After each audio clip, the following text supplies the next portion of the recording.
banger. Knucklehead Comics Tuesday is fucking Tuesday. We got Lay in the building. We got Cap in the building. Cabs can't make it tonight, but he's here in spirit. On Lay. My man, just chilling, brother, chilling. What's up, Cap? How you doing?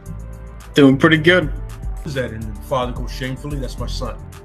And the other guy goes shamefully, Orion goes, that's my father. Choose fear and hate to run your life. Something you can't do. That was wrong with me from the beginning. I was doing it that way. I was gonna go down that path. I worried. You thought it was Grayson? Sorry, got hurt. It's like not him. Not him. Crack his brain for somebody, anybody that can help, and remembers. Freeze. The media. Randall Savage. Randall Savage. With his knowledge and all other shit and his capacity to learn. Absolutely. This is the only vegan I'll ever eat is grilled chicken wings, because that's like vegan to me. You know what I'm saying? Because the chicken wings are supposed to be fried, but you grill the chicken wings, you put it in some sauce, and give it some blue cheese. Is vegan. That's vegan. Like regular moo cow fuck milk, put it in some Honey Nut Cheerios, vegan, because Honey Nut Cheerios good for your heart. You know what I'm saying? Can I steal the question from Cabs? I got it right. I would also like to steal. I would also like to steal.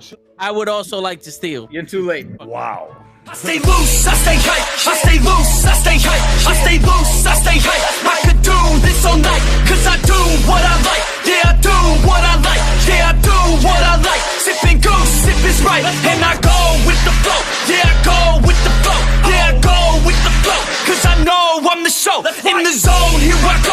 In the zone, here I go. In the zone, here I go. Yeah, they know I'm a pro.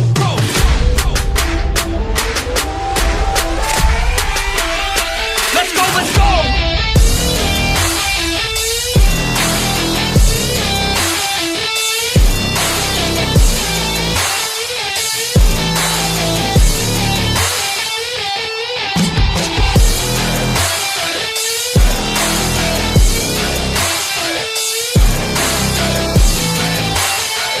Yeah!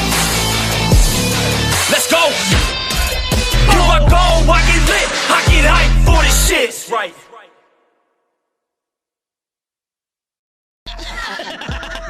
Word. He be like, I got a left elbow and a right elbow. I can break your face with an any elbow. Make sure that you get elbowed in your elbow with an elbow. Got the arm ball, get the phone ball, get around with the bomb with the bomb ball. That is gonna take you to Jersey Shore. Yo, what's going on, everybody? It is fucking Tuesday night, and you know what that means? It's Knucklehead Comics. We in the building. What's going on, Cap? Not much, man. How you doing? Chilling. It's another Tuesday night. You on tap? Yeah. Good. You bugged out a little bit on my screen. No, I was gonna talk, and then you started talking. I was like, "Good." So we got a review on tap for a show that I don't know had much fanfare. I don't know if it was promoted too much. It just dropped on Disney Plus. It was one that we've heard of for like the last couple of years. Every Comic-Con it was talk about it, but it finally came out. Eyes of Wakanda. So that's going to be our main topic once we get there. But as you know, what we do. We start off with some news. We start off with with some riffing. What we got today? Other than the bad box office of Fantastic Four.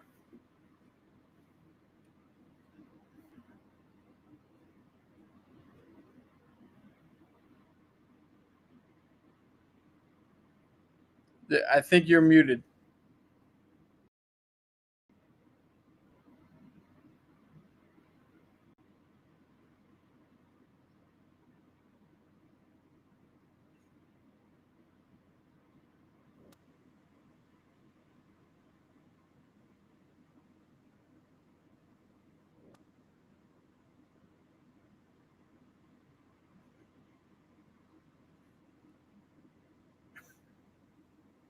Oh, yeah. Well, there's technical difficulties going on. I'm trying to fix what's going on here. A little bit of box office news. So Fantastic Four had like a 60-something% drop in the weekend, which is not good. It's like 57% drop overall worldwide. Worldwide, it's like at 43, 44. What is it? $44.3 $100 million gross. So worldwide, it's closing in on half a billion. But domestically, it's not really doing too well. It's trading behind all the other, trading behind Superman, honestly. But even Superman's not doing too well as the box office goes. But we'll see, because I think this is just marking a turning point, not in quality of films, but in the expectations of these films are. I don't think we should expect any more billion-dollar openings or like crazy numbers going forth with comic book movies. I think we've hit that plateau where how good the movie is, it's just gonna do what it does. You know what I mean? But let's see, we had our little bit of our short out there that was the review for Naked Gun, which was hilarious, a fucking hilarious movie. We also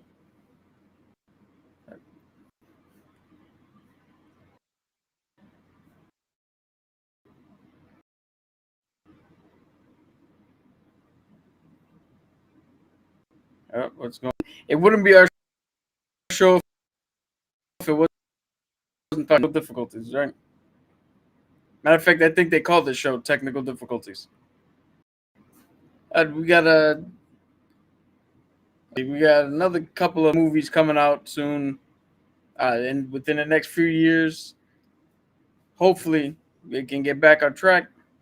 But who knows? Like I said, it should be a different expectation for movies now. I don't think maybe the Spider-Man movie will do big numbers again, and hopefully the 2 Avengers movies. But I think individual movies, they got to start paring down their budgets, getting that under control, and having different expectations for exactly how success is now being defined in this new landscape of film, where I don't know, people are just not heading out in droves.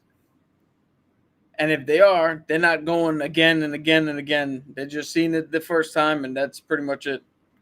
So give me a second here. I'm going to look up. Let's see what else we got.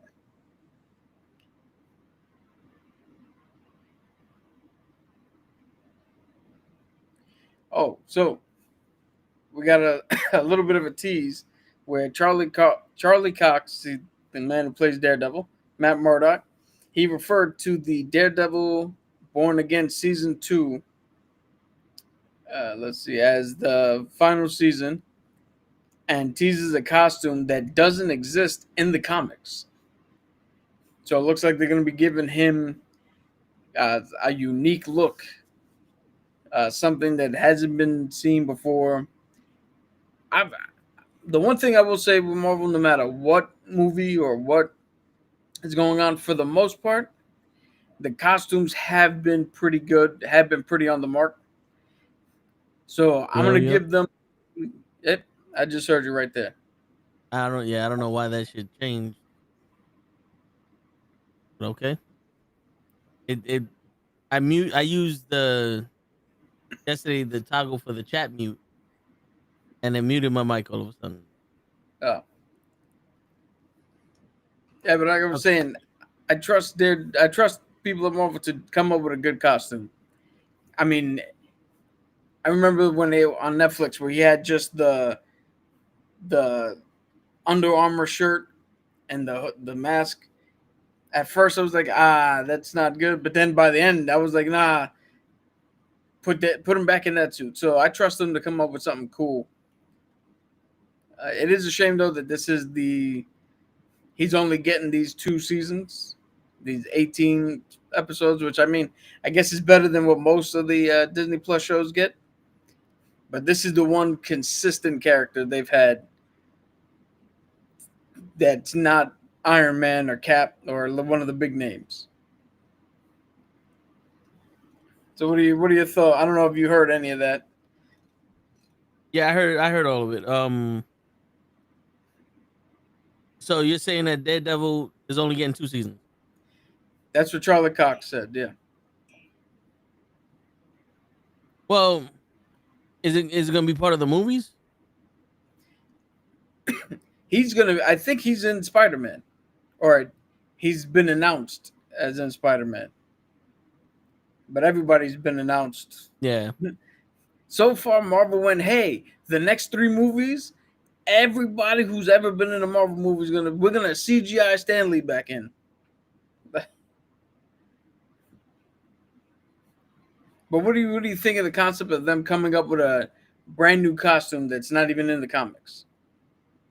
But season 2? Yeah. I don't know.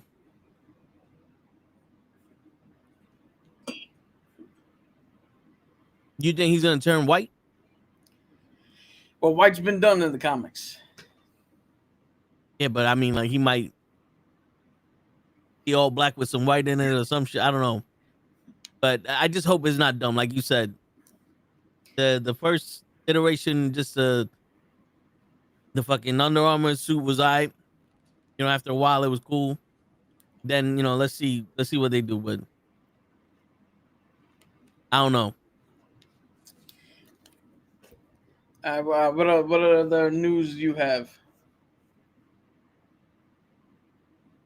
All right, so I have Idris Elba wants to do a live action cyberpunk movie with Keanu Reeves. Okay. Keanu Reeves was one of the characters in Cyberpunk. Yeah.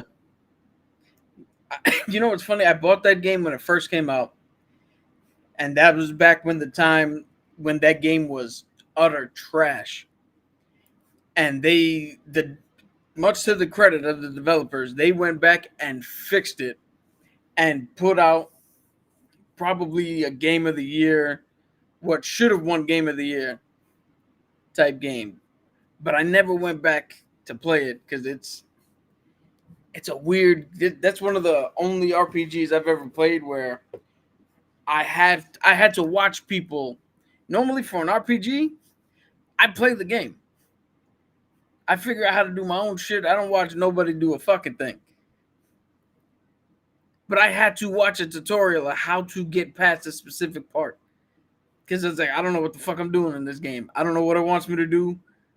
I don't know none of what's going on. It was hard for me to get past the beginning mission. Yeah, there was a training thing where you had to kill like a couple of people, and I'm like, but I'm doing it, and it's not registering. So that game has unfortunately gone in my never gonna finish pile. Yeah. Fuck it though. I mean, what they wanted to do, we did our best. But Spider-Man Brand New Day is being described as Captain America the Winter Soldier for Spider-Man. Now, do you think that that's too big of a fucking expectation for Spider-Man Brand New Day? Or do you think that this is going to be the movie people are going to be like, this is a fucking awesome? Like for the new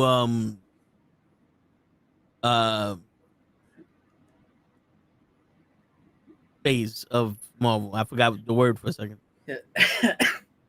It's hard to tell, man, because I think much like Wakanda Forever and Guardians 3, Spider-Man already has an inherent love. Like it's almost like Sandy Koufax, where it's in a league of its own. So to predict what is going to happen to that movie in comparison with the rest of the MCU is a little bit of a misnomer, because it's not technically, it's not even an MCU film. It's a Sony film that's allowed to be part of the MCU. Yeah. mean, So who knows how that shit's gonna do? What that will be the true barometer, right? Which is again a little bit of a catch-22 because if it does fucking mega business and hits all the numbers that everybody wants it to hit, $500 million in 2 weeks here, chugging along to $1 billion movie. Well, it was supposed to, right? yeah. But if it doesn't, then it is a cold hard fact. Comic book movies have to be looked at differently now in regards of what actual monetary success is. Yeah. Because think about it. Any other movie with a moderate to decent sized budget. I'm gonna look this up right now because Captain America: Brave New World. Let's see what that box office was.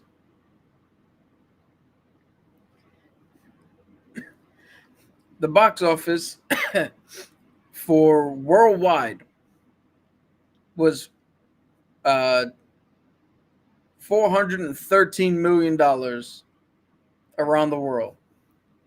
That doesn't seem like a bad Like a bad box office. yeah, that doesn't seem bad. Then it was 200.5 million world here in the States. And again, at a budget that is sensible and kept down, that's a success. I'm gonna look up one of the most successful movies from a few years ago. I'm gonna look that up right now. Godzilla -1 box office worldwide. Godzilla -1 made $115 million worldwide. Worldwide, less than what Captain America made domestically. But because the budget was only $10 to $15 million, that's gangbusters. That is a mega success that's going to give us a sequel. That is something that you fucking write home and you cheer about. Yeah. And that movie, it looked good. It was well directed. It was well written. It was well acted. All that shit, and the budget was maintained. But I forgot who it was. I think it might have been James Gunn, who said that the way Marvel works is they don't have a script. Like, they don't have a script in the sense of, like most movies, you come in and you go, all right, today we're shooting this part of the movie. So we're going from page 4 to 8. We're shooting all that. Tomorrow we'll do 8, we'll do 9 to 15. And you shoot the movie. James Gunn was saying Marvel is kind of like they bring in paper with writing on it. We shoot some shit. They go, In post. maybe we could do something better. They rewrite it. They shoot some more shit. And they figure it out later in the editing room. That's why there's massive reshoots done. Because when they figure it out, when they go to the first time in the editing room and they go, shit, we either don't have or we forgot or this doesn't work, then they got to come back and do it again instead of having something cemented and just shooting off of what you already have. That's why these budgets are skyrocketing, because you're essentially shooting this movie 2 to 3 times in order to get one movie, which is bananas. Because if you know how if you know how Tyler Perry works, I believe most of his movies take 2 weeks to shoot. Shit. Now, I'm not saying Marvel, shoot your movie in 2 weeks, but instead of a budget that was, let's see, what was the budget on Cap? I think we've said it before, but I think it was what, 250 million? budget for Brave New World? Yeah. So, according to one estimate, the movie costs anywhere from $300 million to $380 million to make. All right. Brave New World have reported a production budget of 180 million. This figure, according to sources like the Hollywood Reporter, however, some reports suggest the total cost, including extensive reshoots and marketing expense, could be closer to 300 million or even higher. For comparison, Captain America's films had varying budgets. The first Avenger was 140 to 216 mil. Winter Soldier was 170 to 177 mil, and Civil War was 250 mil. Separately, a Brave New World TV series was released in 2020 on Peacock. Information regarding this, that thing they were talking about, something else. Yo, but think about that. It has been it has been costing Marvel and Disney more money than what Godzilla -1 earned worldwide to make a film that is nowhere near as successful as what Godzilla -1 did. Isn't that bananas? To think, I'm going to spend, with the marketing, with the reshoots, with everything else, close to $300 million in total, and put it out in the theaters. Now, the conventional wisdom for box office success is a movie's got to do 2 to 3 times more than its budget to be considered a success. If you're sitting at $300 million to become a success, everybody got to see it 4 times. Yo, yeah, you got to do $600 to $900 million just to go, all right, we might have made money back on this shit. You know, once you pay out everything that you got to pay out and you get your take-home pay. But see, that should be the mark of whoever the fuck is making these movies doesn't know what the fuck they're doing. Well, if we believe James Gunn and how they hotshot their films, then yeah. I'm going to say somewhere along the line, Kevin Feige, he started believing his own hype. And whatever we were doing the first time, in that first Infinity Saga, went out the fucking window. Or, I've heard this argument, which I want to get your thoughts on it. This argument that the Infinity Saga gave us characters that everybody cared about. They built them up. We spent, 15 years with them? Going from Iron Man 1 all the way to Endgame. And then in this phase, they've given us characters that nobody cares about. And they don't give us enough time to spend with these characters in order to give a shit about. And the one thing I could point to is Thunderbolts was, even though Thunderbolts was another financial failure, the people who did watch it loved it because they knew who John Walker was from the Disney Plus show. They knew who Yelena was from Black Widow. They knew who Ghost was from Ant-Man and the Wasp. They knew who Taskmaster was. Sentry was... Oh, they knew who Red Guardian was. Sentry was the new one. But there were some people in there they recognized. Where, like, Shang-Chi. Everybody loves Shang-Chi. Shang-Chi's one of my favorite Marvel movies. Where the fuck's he been at? The Eternals. Yeah, you say whatever you want about the movie. But where the fuck have the Eternals been? Yeah. America Chavez, where the fuck did she go? Like, where the fuck is Blade? Where the fuck is the Black Knight that they teased? Where's Werewolf by Night? Where's Moon Knight? Where are all these motherfuckers at? When the Infinity Saga was like, hey, here's our group of characters. We might add some more, but this is our core group.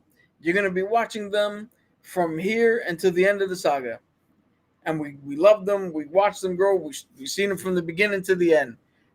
And now it's just like every week it's like, here's a new guy, here's a new guy, here's a new guy, here's a new guy, here's a new guy. And you're like, oh, well, what's the new guy doing? Who cares? Here's another new one. That might be more of the problem than an overall fatigue. You know what I think it was? When they gave us, I want to say like a 10-course meal, the first phase, all the way to the Infinity Saga. Then they said, okay, instead of giving you a meal, let's give you a buffet. And they just kept pulling from different things, and we had different meals every time we sat down. And then when it was like, oh, what? Oh, yo, the ribs was good. Ain't no more ribs. But we got sushi. You know what I'm saying? Like, Yeah. You know, so it's like, fuck, man. Because like you said, they didn't go far deep enough for the shit they did. And then the shit that they didn't do, or the shit that they want to do is like, well, when are we going to finish this first? You know, we got the Expendables, and they went to Celestials and shit like that. You know, hindsight being 2020, how easy it could have been to fucking introduce Galactus or whatever to those Eternals through fucking the Celestials through the Eternals, or through the Love and Thunder.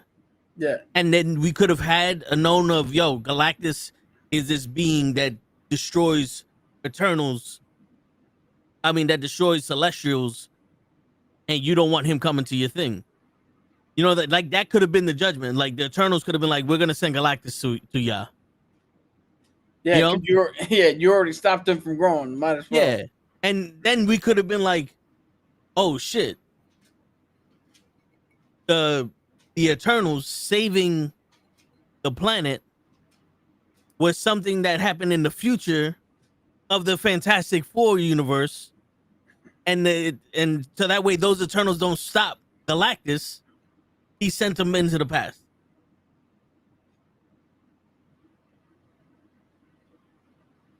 Or just one of those, it's a parallel universe. It was like, you know, just basically this is the story based off what they said, but it's in a different universe.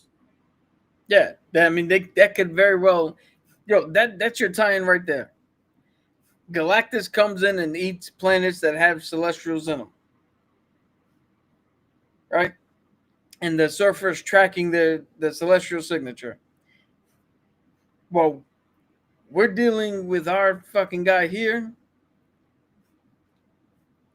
So in the Fantastic Four universe, when Galactus shows up, and because I've heard this about Galactus, it's like, oh, his motivations weren't clear. Nobody knew what the fuck he was doing.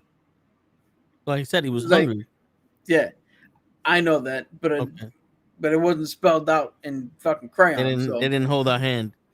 So, but that could have been the point where Galactus shows up and instantly you're like, oh, this Earth also must have a fucking Celestial in it. And we just haven't gotten to the part where, you know, it's fully, you know, gestated or growing out. So he's, you know, there's that tie-in. It was like, oh, well, now we know why Galactus does what he does. We know we have one, they have one. How about this? Something happens with Doctor Strange because he left. It's like, we got to stop an incursions. And they stop the incursions, but that universe gets affected somehow. Like, they go back to the beginning of time. Like, Loki doing his tree shit. They find out all this other stuff. And it affects other universes. That's why we need Secret Wars or whatever the fuck case may be, right? Let's just get deeper into this. And the thing is, Reed Richards was not supposed to go on that space mission. He was replaced. He replaced Victor Von Doom on that space mission because Victor Von Doom's portal to the outer realm exploded, because that's what the nexus point that needed to happen, and Doctor Strange caused that. Victor Von Doom was injured. Reed Richards went up to space. Not only was he the smart guy, but that also enhanced his brain. Remember, with the stretching, his brain can, so basically he got even smarter. With his intelligence, it made the intelligence of the planet go dramatically higher instantly. And then all of his technology and all that, it led to the birth of the Celestial coming faster than it was supposed to. And that's why the Silver Surfer was like, I didn't have my focus on your planet until this. It's your fault, Reed Richards, that Galactus is coming because you made life as intelligent enough to withstand a Celestial. And that's why he's like, I need to stop Galactus. I need to stop this shit. So not only is he trying to stop Galactus from destroying the planet, but he's also trying to stop a Celestial from destroying the planet. So when they figure out they stop Galactus, now we have to stop the Celestial. And maybe that's the reason why they went to another galaxy, because now it's like, I have to take my intelligence out of this one. And he found one where the Eternals stopped the Celestial from growing. So technically, in our universe, they can't fucking birth the Celestial. Yeah, I mean, that'll work too. You see how I just tied in Eternals to fucking Fantastic Four? Ain't the big ass motherfucker coming to judge people? Yeah. Now the only problem is the director of Fantastic Four. He specifically wanted to do a movie that had no ties to anything else, so you could jump right in and not feel lost or having to have watched 17 other movies. And then what happened? People watch this and they lost. They don't know why the kid has money in his pocket when he's 5. They don't know why the thing is a rock that has geomass of a greater scale than 4. Like, they don't know why Johnny Storm is a fucking is fire, but he can fly. They don't know why one of the strongest women in Marvel is strong enough to push Galactus with light. I don't get. You know what's funny? That I've heard that comment been made about how she was stronger than the Thing. She died, right? Yeah, I know the kid brought her back, but before the kid brought her back, she legitimately fucking died, pushing his ass, 30 feet back to a portal? Yeah. So it's not like she flicked her wrist and sent him flying. Like it was a proportionate show of mother's determination, her actual ability, and the consequence of giving all yourself to try to protect your child. She didn't turn into Captain Marvel. Yeah.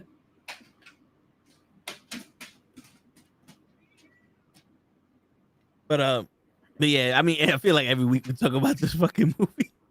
But it makes sense. So it's like, yes. Do you want something where people could be like, yo, I could just watch this as a regular movie? But no matter how stupid the world is, they're always going to connect it to the MCU. Why? Because it's a part of the MCU. That's like when you watch a Fast and the Furious movie. There's no Vin Diesel in it. Paul Walker's acting black. Tyrese is acting black. And they have to go undercover to drive something from one end of the country to the other, one end of Miami to the other end of Miami. Where where it takes 2 fucking people to do it, and you have to hire 25 fucking street racers to get it done. Because God forbid you get a transporter or you send it through Uber. You know what I'm saying? And they're going after one of the dangerous motherfuckers in the world. They go, this wasn't what Fast and the Furious was about. You know what I'm saying? Like, yeah, you could sit there like, I wanted a completely different movie. Yeah, that's true, but you named it Fast and the Furious. It's a part of the Fast and the Furious franchise. That's like, whatever the movie that the guy made with the woman where he died, and then a spirit gave him life back, and he just started killing everybody. Because they were gonna write stories about him and his girlfriend who were together for 2 weeks. Oh, yeah, that movie, you named it something and had nothing to do with the original name of it. If you named it something else, maybe, just maybe, people like, oh, this had a cool concept. Yeah, Birdman was kind of cool. Yeah, fucking idiots. But that's why I don't like. Yo, you can come up with original stories, something people don't need to watch something, but also imply like, yo, this happened in this movie. So when people go, yo, what's this deal with this shit? Oh, if you watch Eternals, it explains it. Okay, cool. Just like how you watch fucking Star Wars Episode 6. Or what was it? Episode 4 is the first one? Yeah, technically, yes. If you watch Episode 4 and they go, yo, there's 1, 2, and 3. Like, wait, why'd I watch this one first? Because this is the first one to come out. What did it make everybody do? Go, I need to see what happened before this. Yeah, I think you're overestimating the general public's desire to go, where's that from? Oh, from another one? Okay. Because I've watched, there's another channel that I watch where this dude went through and watched all the MCU films with a friend of his. And you can definitely see how she got hooked on the Infinity Saga. And then after that, you could definitely see her patience starting to wane. It's like, all right, who's this one? Why are we watching this one? Like, it fucking switched from I'm enjoying this to, all right, I like that one, not this one. Why are we watching this one? Who's that? Well, like, it's bananas. You know why? Because also people wanted to know what happened during the blip. You know, we missed a major opportunity to hone in on that. And they could have went back to street level. Like, yo, I know Cabs and Leo says we should have saw what happened with the blip. We should have saw how the world remade itself. Because that's something we're missing also. Yeah. The world remade itself. We don't know how this world runs anymore. Because it's running off of something different. We had fucking Thunderbolt Ross. He was the president. And he's talking to China and all these other people like they're best friends and they knew each other and shit. But we don't have any backstory of that. And then when they don't listen to each other or they're fighting. And I'm like, wait a minute. Why don't we get into this? You know what I'm saying? Like, there's a bunch of like little bit of story here and there that we don't know why. One, we don't know how these guys got close. Two, we don't know why they don't like each other. And three, why is China the leader? It was Japan, but yeah. No, but you know what I'm saying? Why is it that U.S. and Japan are the leaders in this situation? What do they have that we don't? Like, what is going on here? But no, most of the shit was Captain America's black. And it wasn't like the movie said it. It's the world said it. And that was the issue.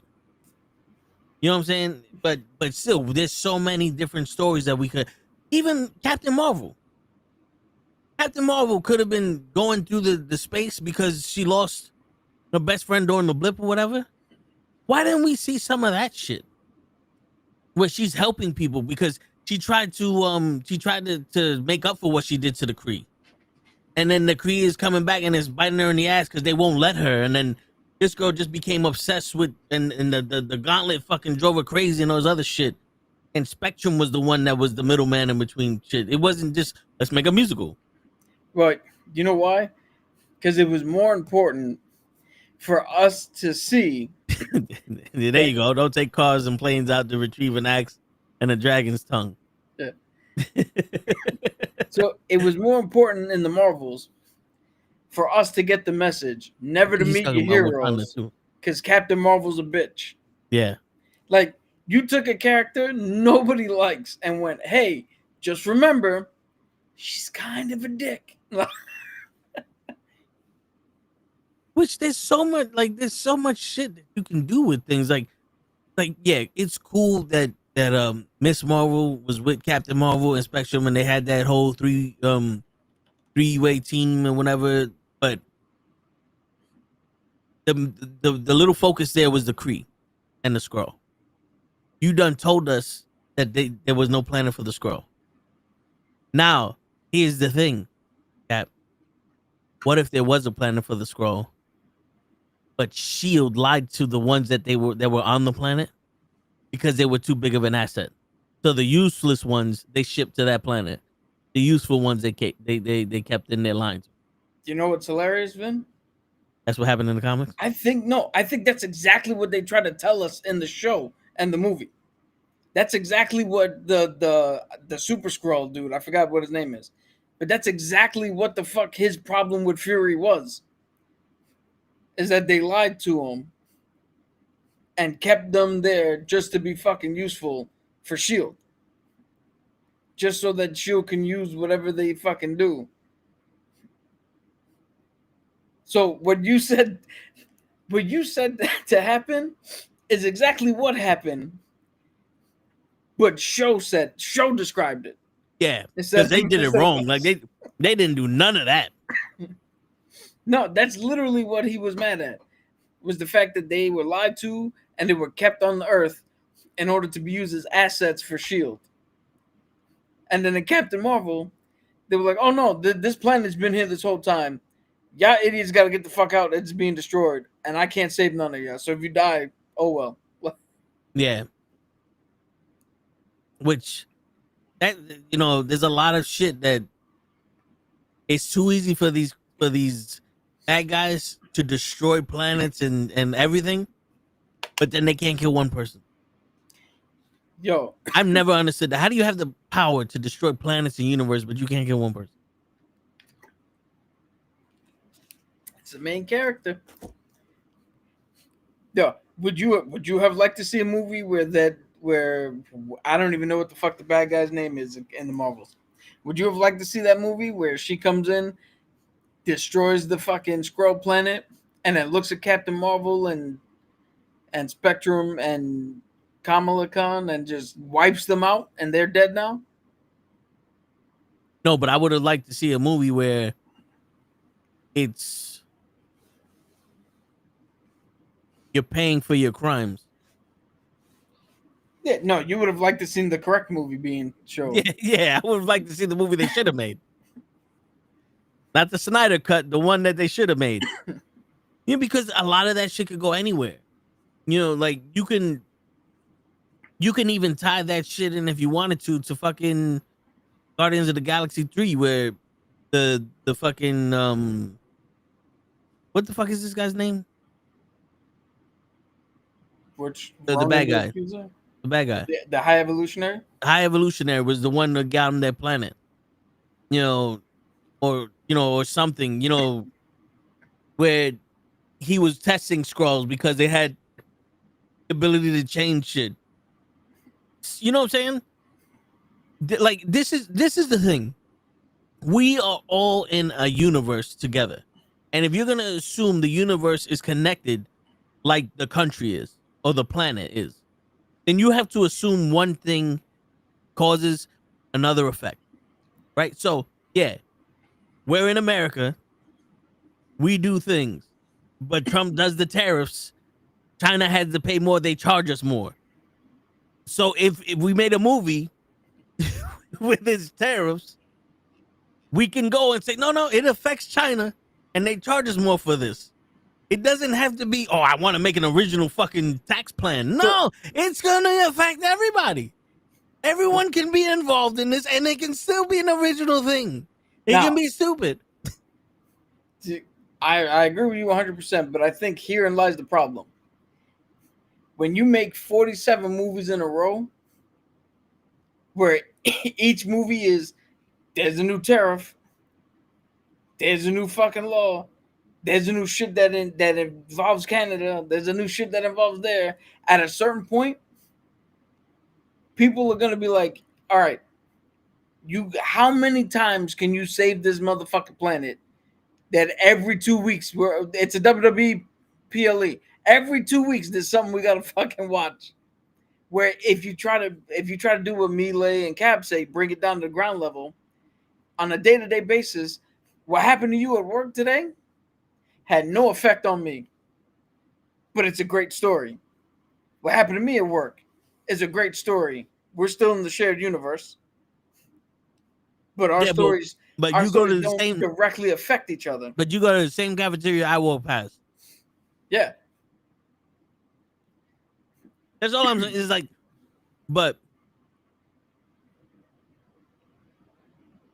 what I'm trying to say is we can't keep doing this original shit but 37 movies into a goddamn book. Apparently, we're in phases. If we're in phases, shit has to connect somehow. You don't buy a Lego piece and expect every piece of Lego to be a completely original shape that doesn't fit into nothing else, because there has to be a big picture somewhere. True. And to top it off, because then you get this whole, do I need to watch this? You don't need to watch it. But if you did, there's some things in it that you appreciate. Yeah. Like we just saw Naked Gun, right? Yeah. When they were all praying to their father, you don't need to watch the original Naked Guns, but when they were praying to their father, you're like, oh shit, that's dope. He's his son and that's his son. And then OJ's was like, nah, nigga, you bugging. We get the reference. You don't need to watch the original one to get the reference. You know, it's like, you're gonna let that one go. But when you watch the original, it's like, oh, got it. I know where you're going with that one. I like that one. I like it. Yeah. But now, somewhere along the way, Marvel went from, yo, I gotta watch the next one, to, do I really have to watch this one? And therein lies the fucking problem. Appreciate you, Big Kahuna. Therein lies the problem. It went from, I got to do I have to. And anytime that's the response, it's time to reevaluate. We got to get people back to, I want to. Well, because also think about it, the Infinity Saga. Every movie was an introduction. Every movie was an introduction to something. You introduce Iron Man, Captain America, the Winter Soldier, the Black Panther, Guardians of the Galaxy, the Avengers, Hulk, Thor, Ultron. You introduce something, Loki, like you introduce someone everywhere. In the other phases, it wasn't an introduction anymore. It's remember Ant-Man? Yeah. We made a movie with him. Cool, what's this about? The biggest thing that's happening next phase. All right, what is it? We're going to kill the main guy. What? That sounds stupid, because that's what everybody was complaining about. They killed Kang. Everyone was stupid about that. And then what happened after that? We had an introduction to Shang-Chi. I mean, I think Shang-Chi was before this, but we had an introduction to Shang-Chi. Everyone loved Shang-Chi because they introduced him like, oh, I want to see how he operates in the next part of this phase or whatever. You know, then we get Thor, Love and Thunder. And it's like, this is kind of stupid. This turned into an even worse love comedy. Now he's in love with the Hammer. Like, we never saw the Hammer have a personality before this. Why wouldn't the Hammer be mad at him when it broke? You know what I'm saying? Like, why? You know what I'm saying? Like, you start thinking, like, this don't make no sense. And then they start going, oh, remember all the shit we told you? Fuck that. We made new shit now. Based off of the characters you know and love. And off of some of the characters you fucking hate. Oh, here goes some things. Not only are we saying fuck you to the casuals, but here goes Doctor Strange, Multiverse of Madness. You guys want to see the multiverse? Fuck you. You get to see paint, a little bit of robots, and a man slapping himself for 2 weeks because of a fucking pizza ball. There goes your fucking Multiverse of Madness. You know, the only thing that ever gave us an actual multiverse was Spider-Man. And Spider-Man was dope because they gave us the two other Spider-Men, the other bad guys that were fucking awesome in the other movies, and then just a dope-ass fucking movie. I would argue that Deadpool also gave us a multiverse. Deadpool is Spider-Man with a red suit. No, but you know what I'm saying? But like, think about it. Then you sit there and go, okay, Spider-Man is Sony. Deadpool is Fox. They're making better Marvel movies now than Marvel is. Yeah. and when was the last time that happened was Spider-Man 2 with Tobey Maguire. You know what I'm saying? So now you're sitting there like, wait a minute. How the fuck is it that Deadpool is a completely original movie? The first time ever in the MCU. But it goes after Deadpool 1, Deadpool 2, the Loki season 1 and 2 of fucking of the MC of Disney Plus, it goes after fucking Fantastic Four, the entire Fox movie saga. It connects all of that shit together, and everyone loves it. But it's an original movie. Spider-Man connects all of the fucking Sony verses set up for the fucking Venoms. All of the Spider-Man movies in the Sonyverse. Even a little bit of the Venom because, you know, they showed him at the end. And everyone loves it. But then you literally make a movie called Multiverse of Madness that can't connect shit to nothing. As a matter of fact, it even sent one of the characters in reverse of where we left her. Yeah. So now, what are you thinking? And then they go, all right, we're going to introduce the Fantastic Four.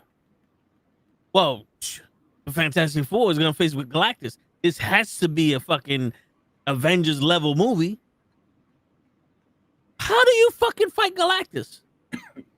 The same The way they Avengers- always fight him. Yo, the entire MCU had a problem with Thanos, and Thanos is maybe 2 feet bigger than Hulk. You want a fucking 200-foot fucking man jumping on you with 4 people? You're gonna believe 3 people in a rock, man, are gonna fuck up a 200-foot tall god when the entire MCU couldn't take on Thanos? You believe in that? And then the top of it, the guys we got are the smartest people in the comics. Don't you know that the smartest fight you could have is to not have one? The smartest thing you could do in a fight is to not fight, right? What the fuck did they not do? They didn't fight. And then you want to say the movie sucked because there was no action. There's no action ever in a smart movie. If they were fighting Mole Man, maybe there'll be action. But then again, you have to remember, the Thing cannot punch any of these motherfuckers because he's gonna kill them. Hulk mostly fought a man in a fucking iron suit and a god. That's who he fought in all these movies. The Thing can't punch someone in this movie. He hit Galactus and Galactus broke it off. But he's a 200 fucking foot god. He's a 200 fucking foot god. And he's looking for the kid. You're gonna sit there and fight when the kid is on the line? You have to protect the kid.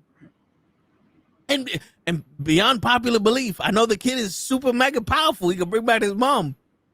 The kid ain't old enough to know what self-defense is. He doesn't know he's being threatened by Galactus. He just sees a big ass motherfucker. Like, damn, that's a big motherfucker. That's got to be a 200 foot fucking god. That's what the kid's thinking. Shit. So nice, I gotta repeat myself twice. But that's a shit. And then what? The next movie is the Doomsday, right? I think it's Spider-Man, actually. No, I think it's Doomsday and Spider-Man. Let me check. Because I thought Doomsday was coming out Christmas of next year.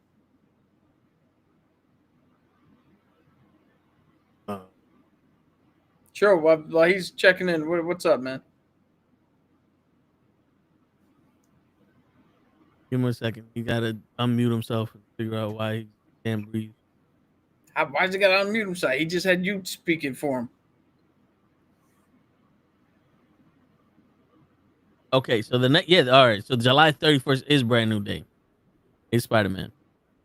Yeah, because I was gonna say, there's no way you're gonna tell me that Doomsday comes out in December and Spider-Man comes out in 2026 and it's after that. Well, December 18th is Doomsday. December 19th is Spider-Man Brand New Day. You don't get it? They doomed that day and then now it's a new day. New day? I hope Xavier Woods and Kofi Kingston are in that movie. Cholos Audio. And the Thunderbolt shit, right? They changed it to New Avengers. Everyone had this big ass thing about Dashers. But Who gives a shit? Oh my God, the name of the movie is The New Avengers. I want to know what happened in the movie. I think what happened in the movie is actually more important than them changing the fucking name of it. Because they could have just fucking called it The New Avengers. I can hear y'all, but no mic for a second. I think it's more longer than a second show. But you know what I'm saying? Like think about it. Captain America: Brave New World connects the Hulk. We didn't need that connection. I think we need to start need connecting. that strong of a connection. Yeah, I think we needed to move forward. I think we needed connecting forward. Yeah, With Thunderbolt Ross could have been the president that was making new soldiers. Like, he's so obsessed with the Hulk that he wanted to make a Hulk of his own. He used the leader to make a Hulk, but the leader tricked him into becoming the Hulk. Simple as that. Let's start falling forward instead of backward. Yeah, especially with them. See, now here's where I see where people could check out, because not only would you be confused at what movie this is referencing, because if you're not paying attention, the Hulk with Edward Norton seems a hell of a lot different than Mark Ruffalo's Hulk. Yeah. Then Harrison Ford's in here and he's not Thunderbolt, but a movie, and unless you're paying attention and you know that William Hurt has passed, Thunderbolt Ross looked a whole lot different in the movies he was in. So maybe this is not the same guy. Yeah. Who even if you did watch the Hulk movie, unless you're super into comics, who really knew that Samuel Stern turns into the leader? Who understood what that was happening at the end to him? I don't think anybody.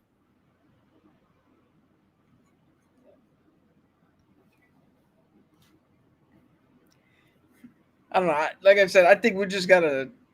Well, not we. Marvel has got to now reevaluate how they make these movies and what they're considering its success. Because there are such things as what the fuck they call them, lost leaders, where they certain companies put out a product, knowing that it's not going to be financially successful, but that it is worth putting out. So they put it out. They put it out anyway. Perfect example. I know in the news, Stephen Colbert is being canceled. His show. They're getting rid of that whole thing. Nobody's replacing them, right? And they're like, oh, it costs us $50 million a year to make this show. But if you look at his ratings, he's got the highest ratings. He brings in the most revenue via commercials and endorsement deals and all that shit. He is the number one fucking show. And you're still losing money on it. Sometimes you just gotta, you gotta bite the bullet. Yeah. Back in the day, the news organizations were a loss leader. That's what they call them, a loss leader. The news organizations were not for profit. So every station that had a news division, like ABC, NBC, CBS, the news would lose money for the station because they weren't in the business of trying to make money. They were just reporting what the fuck was happening. But now, CNBC, MSNBC, Fox, News Nation, all that shit. Now, news networks are mega fucking profitable. Yeah. So you gotta reevaluate, reassess.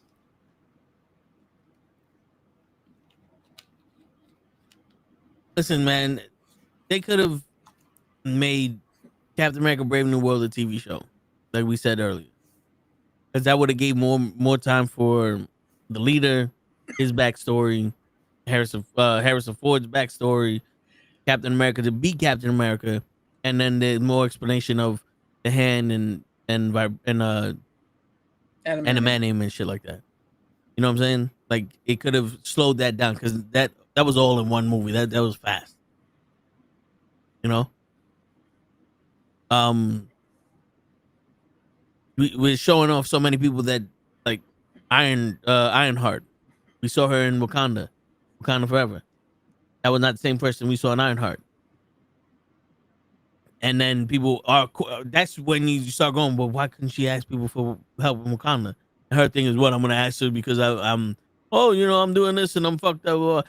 Yeah, I think the woman that saved your life from fish people, and you helped save their kingdom, might turn around and be like, "I'll help you with this." Yeah, come to my tech Institute of Technology. Yeah, like I can, because I think if you turn around like, "Yo, listen, Sherry, I can't afford to go to college." I think Sherry would have either been like, "Well, I paid for it. There goes your shit. There goes your stuff. Because I made your car from scratch. Did you help me?" Or, "Fuck MIT, come over here." Yeah. Because what kind of shit is that? But you know what's hilarious? As you just bring that up, Moon Knight was a popular character. Kate Bishop was a popular character. Werewolf by Night was a popular character. Shang-Chi was a popular character. Let's just go those four. Somehow, we've seen Agatha more than once. Yeah. And we've now seen Ironheart more than once. Where the fuck are these guys? Where the fuck are the ones we like? How come everybody else is getting multiple fucking viewings? Shang-Chi's sister, it literally ended with her taking over the fucking whatever clan her father did. Yeah. Yeah. And they have a fucking underground fight world. Yeah. They have an underground fight world where they had extremist people. They had Abomination. They had all these people fighting. How cool was that? Yeah. I can't wait for Shang-Chi to show up in Doomsday. Here's the funny thing. I don't even know if he is in Doomsday. I don't remember seeing his name on that cast list. But let's say he is. I can't wait for him to show up and for people to go, who the fuck is he again? Yeah. What does he do? Because remember, his rings are calling somebody. Yeah, that's true. It must be collecting. They must have denied the charge.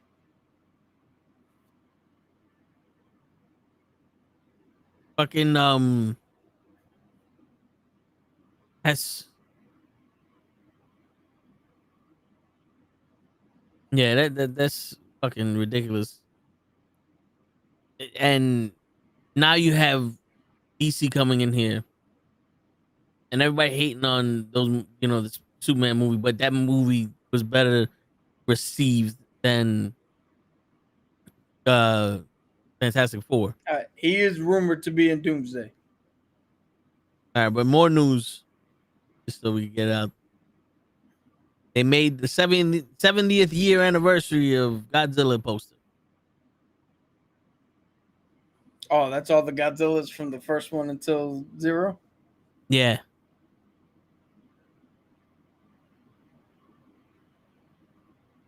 So that's actually kind of dope.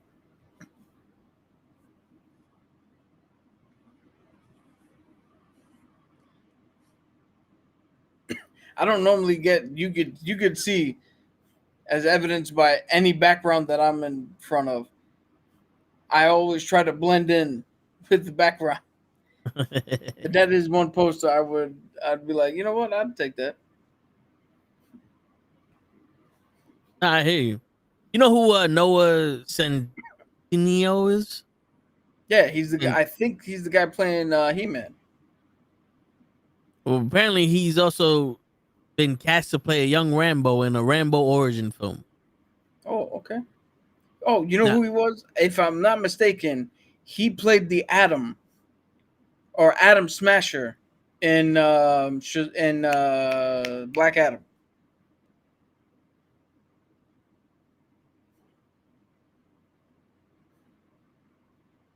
Yeah. Apparently, he's also in Street Fighter. Who the fuck is he playing? Blanca? I don't know. I could see him as a young Stallone. You know, I can't see a young Stallone Rambo movie about 30 years after they made it. I don't. One, at this point, I don't give a shit what he did before Rambo 1. Because he did Yeah, you so don't much care after about Rambo. Vietnam? Yeah, after Rambo 1, 2, 3, 4, 5, and 7, it's like, we get enough. I got it. He's a killer.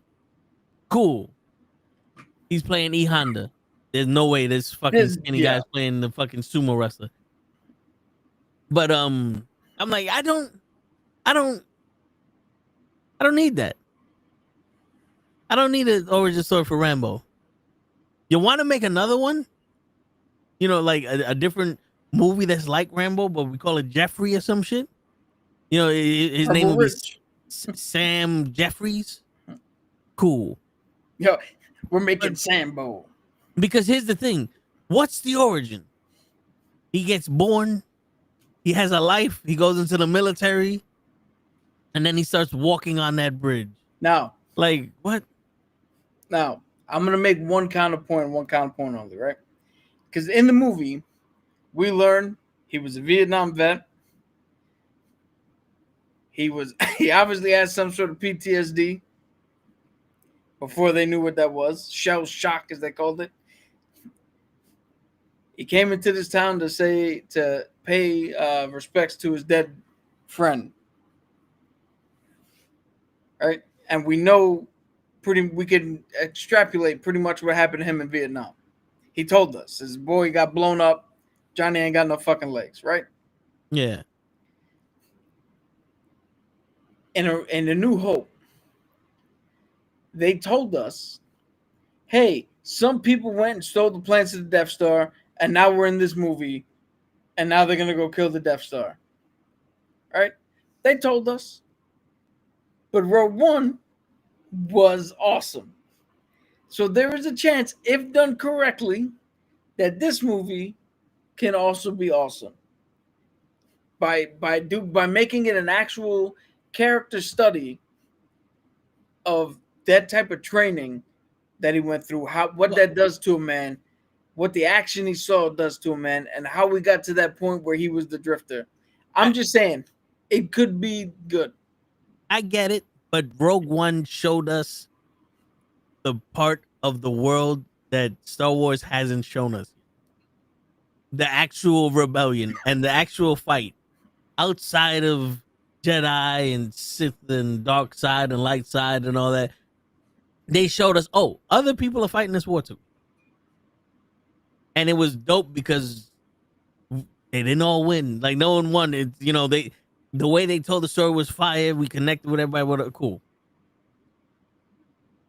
I get what you're saying, but some of the comments out here is like, this one guy goes, I promise you, no one wanted this movie. I pinky promise. And then there's a bunch of GIFs going, what? Huh? Nah. Like, what is this? And then he goes, he was originally casted he was the original casting choice for He-Man. Yeah. That didn't play out. Let's hope it's the same situation with this. Nothing against the guy. I just don't think we need more Rambo after the fourth. The fourth literally ends perfectly. Same jacket, same lonely road, same score with Rambo walking towards his home instead of away from it. I mean, listen. Actually, I think they missed the fifth. Yeah. Well, I don't need to see more Rambo. After I seen him get jumped by the cartel, his niece get used and abused and killed and all that other shit, and then he kills everybody after the fucking fact. I think we already seen him go through some drama in one and all the other. You know what I'm saying? We already saw him at war. We saw how he was perfectly fucking fine until someone fucks with him. I don't think he got PTSD. I think he got leave me the fuck alone SD. Yo, again, the way that motherfucker ran through the fucking forest, nah, he's got. Again, at the time they didn't call it that. They didn't know about it. Listen, I didn't draw first blood. They did. Nothing is over.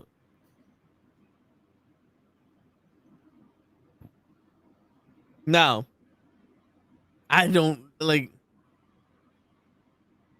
I like watching movies. If it seems interesting, I might go see it. But it's like, do we need it? Nah, we don't. I would like some originality in my life. Something new, something fresh, something that doesn't scream. We ain't got no more ideas, so we're gonna take your fucking childhood and fuck it up for some reason. Well, we're about to go see something new this weekend. Because I guarantee you, there's gonna be so much CGI and fucking. It's probably gonna be like, yo, let's just make Mortal Kombat and call John Rambo in the motherfucker. Yo, but see, here's the thing, man. I think if written correctly, there is a movie that's actually even more prestigious than the first book that could be written. But it's gotta be handled with somebody who wants to dive into character study and the effects of shit and actually make a statement and tell some fucking truths in there. And not Rambo 2, where he reignited the fucking Vietnam War to go and save some motherfuckers. Didn't he make peace in the Middle East? Yeah, he was in the fucking Afghan Russia shit in Rambo 3. And here's another thing you don't realize. You do know this man is required to not have a shirt on 90% of this movie. It is a requirement. Because this isn't just a movie about a guy that gets enlisted in the Vietnam War. No. This is Rambo. Rambo don't wear shirts. Jack don't talk Thai. Rambo don't wear shirts. Yeah, but Rambo wore a shirt in the first one. See, the first Rambo is kind of like the first Friday the 13th. Jason wasn't the killer in that first one. It was somebody else. Rambo wore shirts. He wore a potato sack. Shit. We're gonna see a Rambo we ain't never seen before. And like, where was this when he was fighting the fucking security, the sheriff? Yo, you know they wanted to make a fucking a Die Hard prequel. There's a Die Hard prequel. Yeah, they wanted to see. We wanted to see, or not we. They wanted to make a movie about John McClane before he went to Takanomi Plaza in the first one. Here's the funny thing. One, that's the first time that man has ever had to do that kind of fucking work. So you can't tell me he was a super cop before he was just some dude who got stuck in a fucked up situation. Two, Die Hard is already a sequel to another movie that starred Frank Sinatra back in the fucking 60s. And, you know, people so like... making a prequel would just be remaking Frank Sinatra's movie. And to be honest, Die Hard is already a prequel. The Family Matters. Because Carl Winslow came from fucking Die Hard. I don't hear no bullshit. We're seeing it. This man fought the gangs. He fought the mob. He went undercover. Carl Winslow is more John McClane than John McClane is. Yeah. I'm fucking talk to Floyd. Yeah, man. Yeah, so the original film was called The Detective.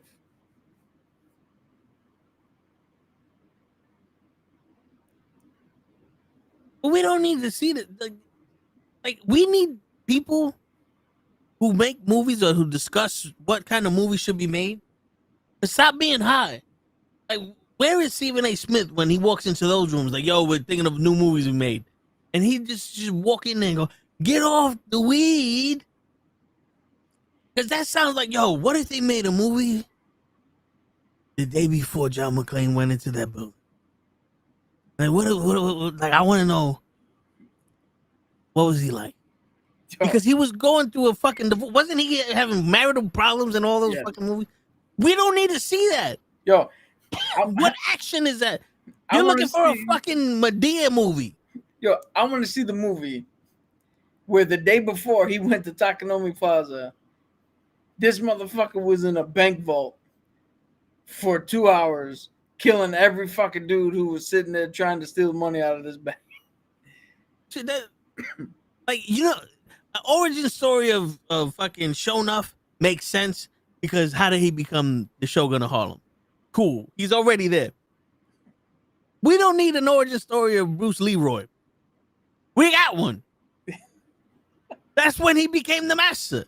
We don't need to see him not the master no more. You don't want to see him train? Dude, but how did he get to the point where he could chop the arrows out of the air? You knew without knowing. Yeah, well, listen, we figured out how he knew without knowing because he still don't know. We don't need a fucking Some Young Goy movie. You know damn well if they made one, you'd watch it. I would watch it, but we don't need a Some Young Goy movie. Shit. Like let's just fucking let's get this shit going. But dude, you know what the problem is? To go up to people who have to give you money, right? With the hopes that they can get money back, not only for themselves, but for other people who invested. To walk up to them and go, hey, I have an idea for a movie nobody's ever heard of before.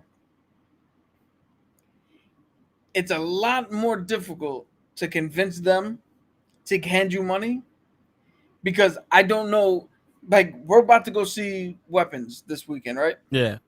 Nobody knew if Weapons was gonna make money. Like, this is how executives are saying it, right?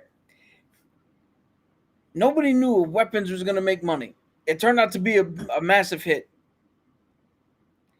So why am I gonna give you money to make that movie? Oh, Fantastic Four.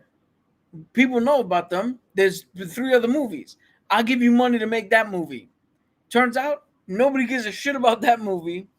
It's going to be a failure. So now, as somebody who has to hand out money, what the fuck do you do? Because just because Weapons was a success doesn't mean the next original one's going to be. And now all of a sudden, just because it's an IP everybody knows, doesn't mean it's going to be a success either. Because Cap failed. Superman's not really that successful. Fantastic Four failed. Thunderbolts failed. Naked Gun isn't doing that much in the box office. I got to check to see what the budget on that one is. But that's not doing shit in the box office, money-wise, despite it being an actually good movie. $42 million. Wait. The film received positive reviews from the critics and has grossed $56 million worldwide against a $42 million budget. Yeah, so that's not profitable. Or not profitable yet.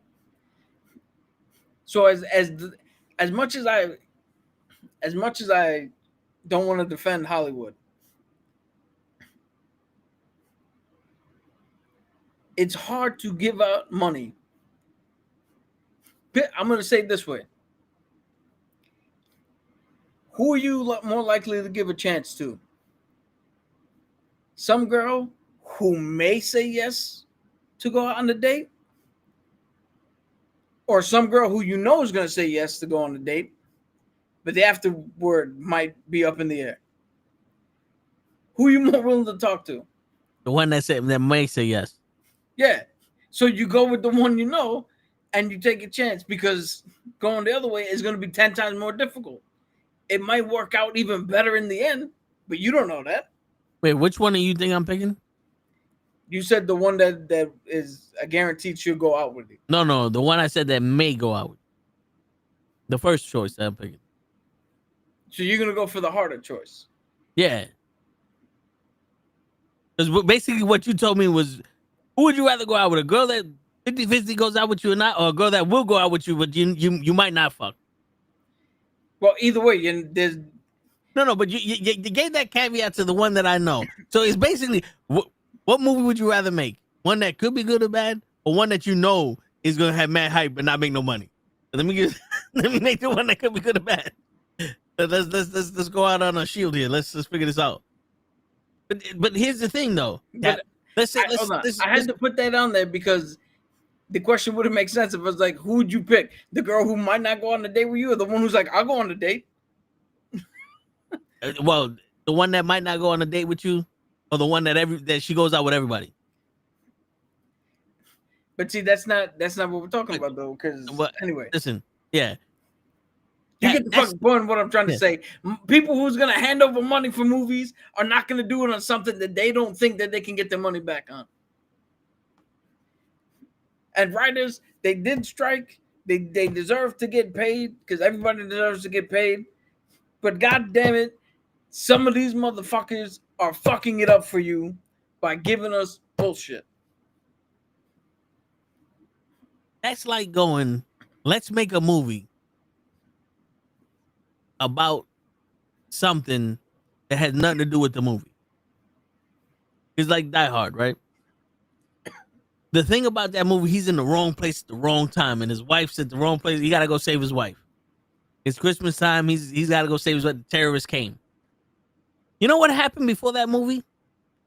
Apparently nothing. His wife wasn't stuck in another elevator or shit with terrorists. He didn't have to go fucking fight World Breaker Hulk and all that shit. He was just a normal motherfucking cop doing his fucking job with his wife sucking dick on the corner, some shit like that, living a normal life. You want to see a fucking Notebook. You go watch the Notebook. You want to see the origin of Die Hard. That's what the fuck happened. Because if he was a terrorist hunter and he was a killer, then we watch True Lies. Wonder what happens when Arnold doesn't fucking hunt his wife down thinking that she's cheating on him. There you go. There goes the fucking movie. We got Arnold at 90 years old. He's gonna play a younger version of himself. In True Lies, what happened before he started thinking his wife was cheating on him? Just saving the world and shit. Without a care in the world. It was easier to save the world. He stopped fucking nuclear bombs going up before he thought his wife was saving him. Yo, I mean that's a movie you can make a prequel to because he was already fucking. Because he was doing stuff. Yeah, he was doing shit. He wasn't like, yo, let's make a fucking prequel of fucking what's the name? Michael Myers' sister, Jamie Lee Curtis. Let's make a prequel of her. Yeah, and because then what? You just gonna see her going to work and fucking cooking? That's the movie you want to see? Just the fucking woman going to work, cooking for her husband, and fucking, I'm shopping. Yo, time out. You just made, yes. I want to see the prequel to Halloween where Laurie Strode has to go to work and cook for her husband, knowing that by the time we get to Halloween, she's a teenager who's babysitting for money. I want to see that Benjamin Button fucking movie. I was talking about True Lies prequel with her.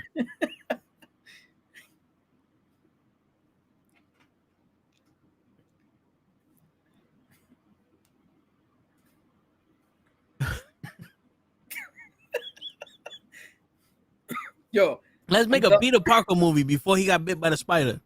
It's called The Nigga in School. Again, in my head, if written correctly, I would like to see. But again, people enjoy a movie that clearly states 10 years from the end of one point, some shit happens, so we got to send somebody back 50 years before anything to stop the shit that never happened. And if you throw a rock in a stream, the water doesn't stop. Like, true. That's very true. But if I want to throw the rock in the water, I'm not going to do it before the stream was made.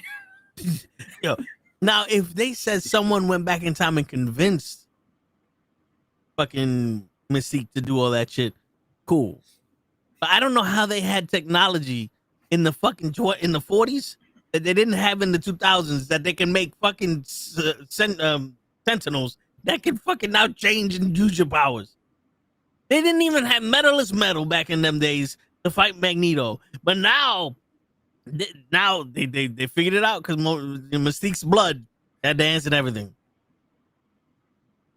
Yo, but again, even if you skip my little fucking problem with that movie, you mean to tell me they made Sentinels back in the 50s or 60s? Then they got Mystique's blood. And they waited until 2026 to unleash these new Sentinels? Because they weren't killing mutants every fucking day from inception to the start of that movie. Yeah. Because if they were, we wouldn't have the start of this movie. So what did they do in 50 fucking years?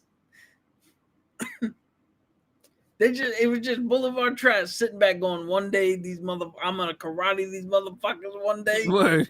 My God. He's getting his ass kicked every day. Let me kill you once. Maybe one time, let me kill you, please. I'm gonna make a monster that's gonna kill you. And we're gonna make a movie about it. About the origin. Has nothing to do with me making them. It's just they made now. We went back 50 years in time before I made it to show you that I made these motherfuckers. And we're gonna use Wolverine. But I mean, Wolverine is the perfect shit. No, I get it. But here's the thing, though. It's like also, how strong was fucking Katie Holmes? Because Katie, what was it? Katie Storm, Katie Pride. Held that, and she must have held his consciousness for a few days. And she was bleeding out. Yeah, but Jean Grey and can't carry a book. Jean Grey can't carry a book. Yo, you know what's funny is that's not even in fucking Kitty Pryde's power set. Yeah, they gave her somebody else's power set because it was supposed to be Kitty Pryde that went back in time.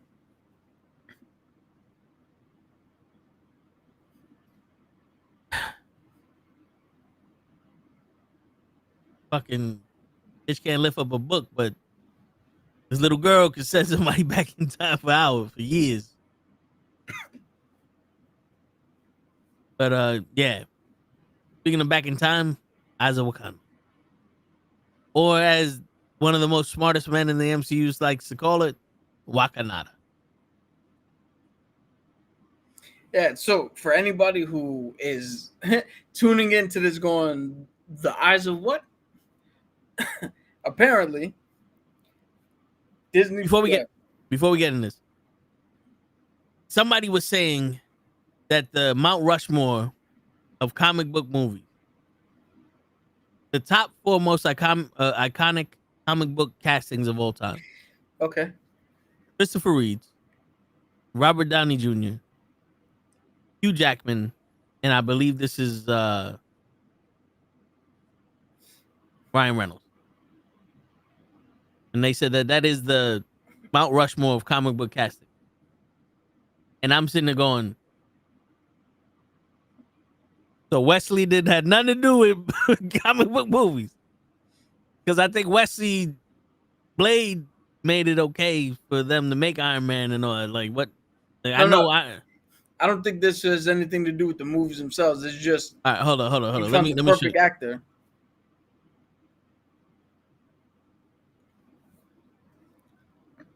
Let's play this shit so you can hear it.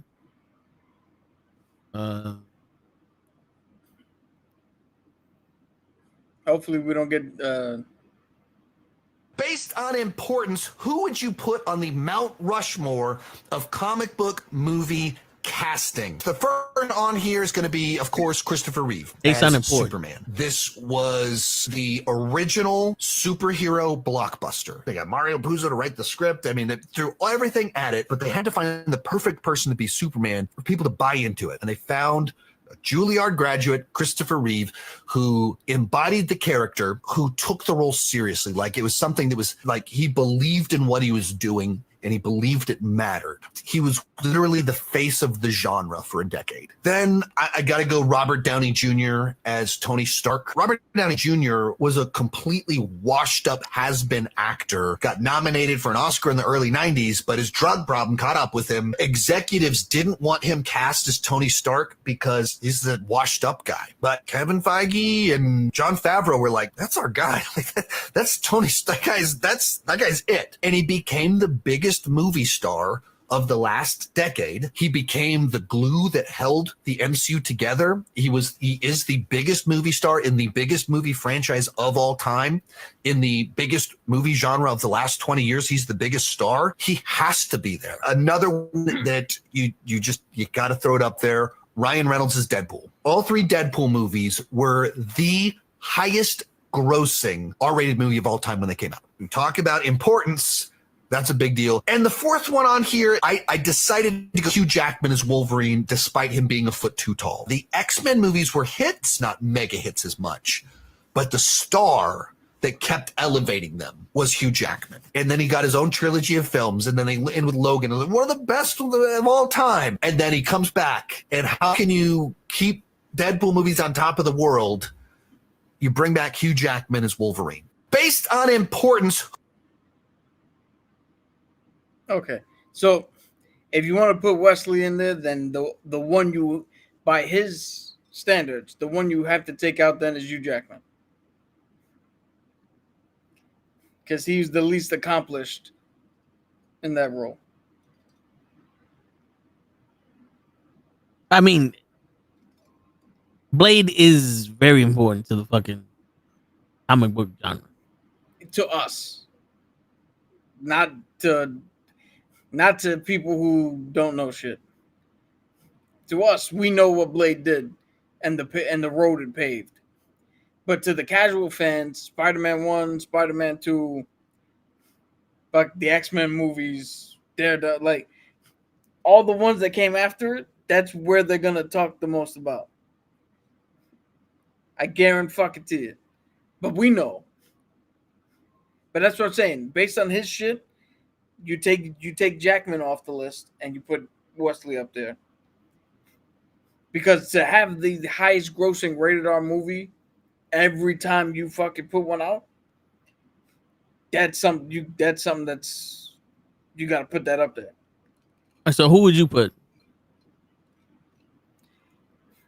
I'm cool with that. But we can just swap out Jackman for Blade. So you wouldn't put The Rock as Black Adam? Black Adam? I wouldn't put The Rock I wouldn't put The Rock in a WWE fucking Mount Rushmore. How the fuck am I gonna put him in a movie Mount Rushmore? What's going on, Taquan? What up, show? You got audio now? Are you shaking your head? Because right now everything you're doing is just blending into a black screen. We're gonna take that as a yes. You got audio. You can't see me. I'm incognito. You in car Negro? Yo, you asked if I could see you. Before you turned that light on, it was like if I closed my eyes to see you. Shit. Well, Taquan, it was somebody said that the most important movie castings for comic books Mount Rushmore was Christopher Reeve, Robert Downey Jr.,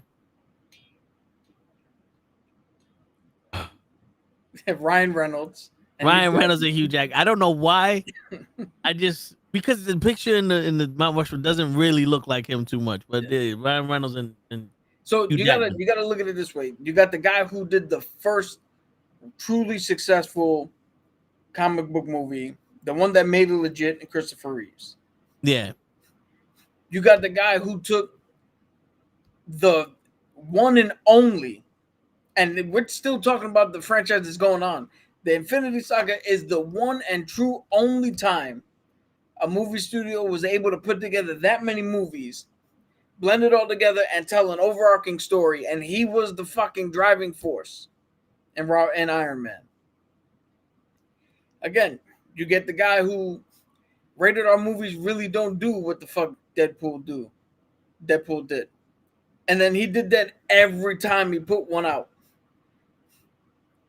And then in this case, you put Hugh Jackman, but Hugh Jackman is the one, even by his own admission, he didn't have that stable of a reason to put Hugh Jackman in there. So Hugh Jackman's the one you can take out and replace with, as we said, Wesley Snipes, because Wesley Snipes is the, if Christopher Reeves was the one that cemented, superhero movies could be legit, Wesley Snipes was the one that went, Marvel characters can have their own legit movies. So you could put Wesley in there, or you could put whoever the fuck else you want to put in that spot. I can't think of anybody else as important because, I mean, nobody else really did any, like,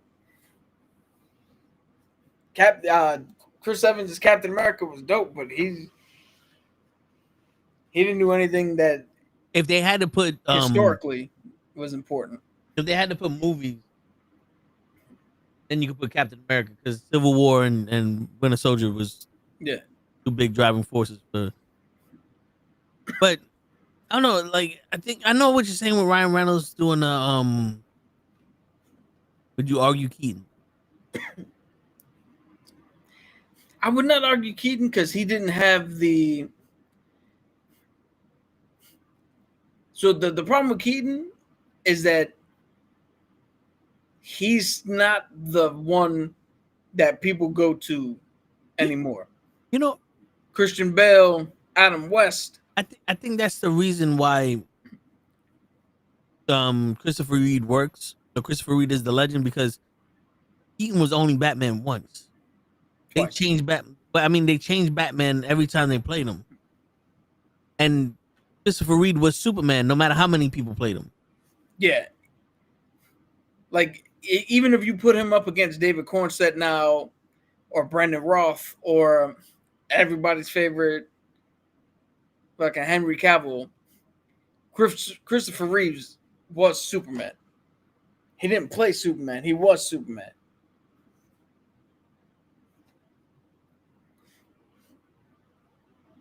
Whereas Keaton, you have an argument to be made.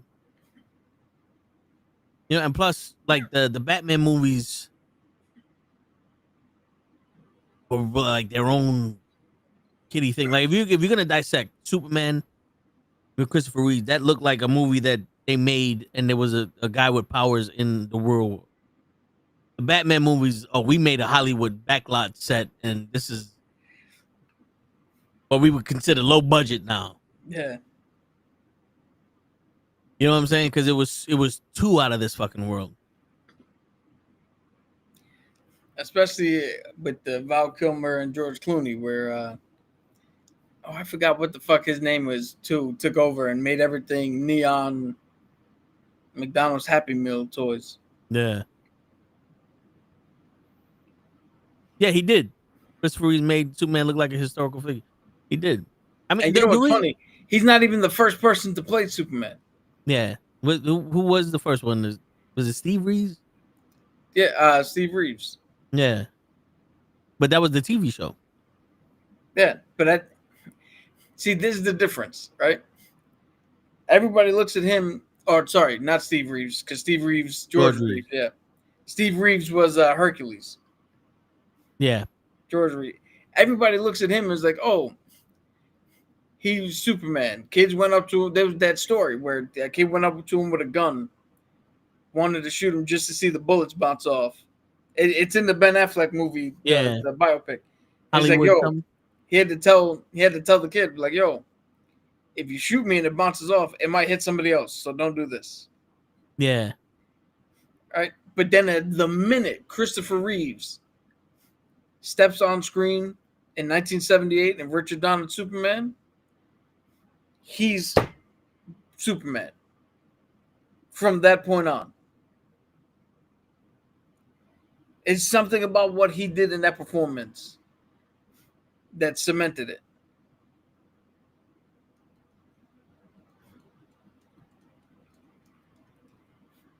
And also, he split up Clark Kent and Superman.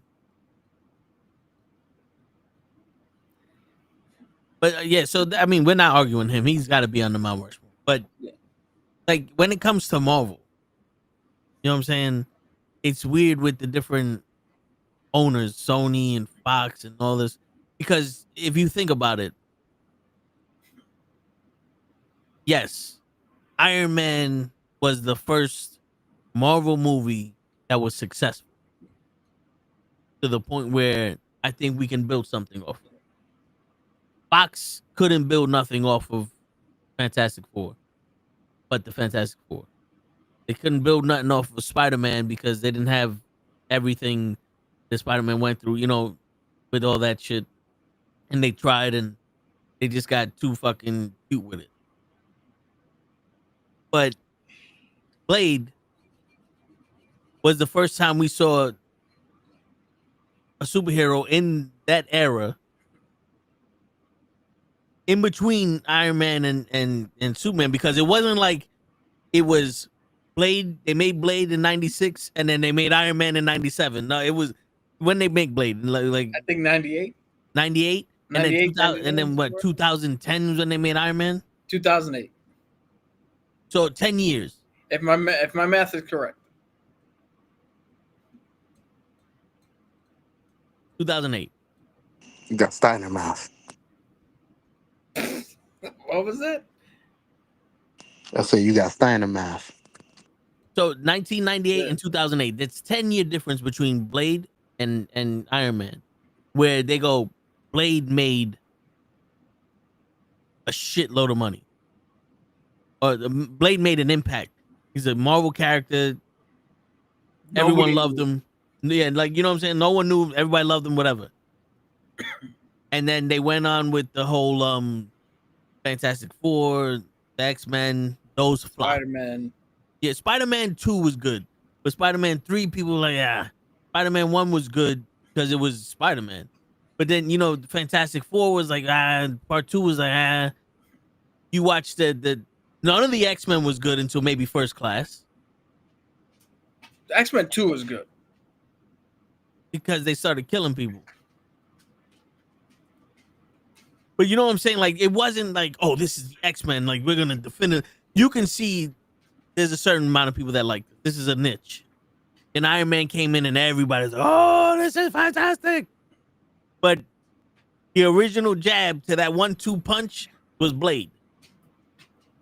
Now, Deadpool, I think, is just a character that's like in the comics is big enough to just go off of fucking his own popularity. Because when they made Blade Trinity and Ryan Reynolds was in it, everybody said, oh shit, look, he just played fucking Deadpool. That's how Deadpool is. Ryan Reynolds would be perfect for Deadpool. And then they made they made Wolverine and they made him Deadpool, but they fucked that up completely. They made him Weapon 11. Yeah, and then people like, oh look, they fucked up Deadpool. And then they said, yo, we're gonna make a Deadpool movie. There's gonna be an apology, everything. And Ryan Reynolds made the movie. You know what I'm saying? Once people started actually giving a shit about these characters and making shit what people like, that's when everybody liked it. But how many rated R movies did we see that were that popular that Deadpool couldn't out? How much money did make Deadpool?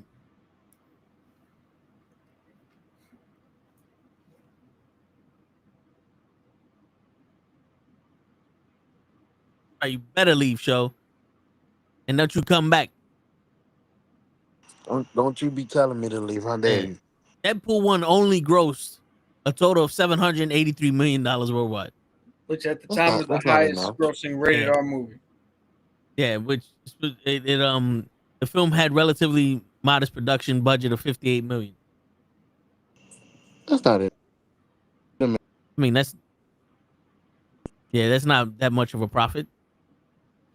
They only spent $58 million and they made $783 million.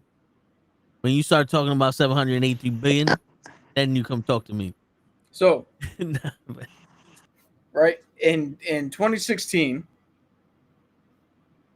Deadpool was number one with 782 mil. Right. Then in 2018, Deadpool 2 supplanted that with $785 million. Then Oppenheimer in 2023 supplanted that with 976 mil. Then Joker 1 supplanted that with $1 billion. But then Deadpool and Wolverine came out and did 1.3 billion, thus making it every time Deadpool comes out, he's the new leader in what the highest grossing rated R movie is. How much is Ryan Reynolds gross like throughout the movies? I would want to raise. You want to hear something crazy, show? He can't ask for a raise because that was the second highest grossing film in 2024. The first one was Inside Out 2. Yeah, but not a rated R movie though. It don't matter. He lost to a bunch of emotions. Nah. If the cartoons don't make that, you can't make that. I get it. But see, Hugh Jackman, if he wasn't talking about important comic book castings, and he said like the best comic book castings, where Hugh Jackman is Wolverine, Christopher Reeves is Superman, Ryan Reynolds is Deadpool, and Robert Downey Jr. is Doctor Doom. I mean Iron Man. You know what I'm saying? Like, okay, I mean cool. Iron Fist. Yeah, the immortal Iron Fist. But, you know, okay, cool. But when it comes to movies, it's like,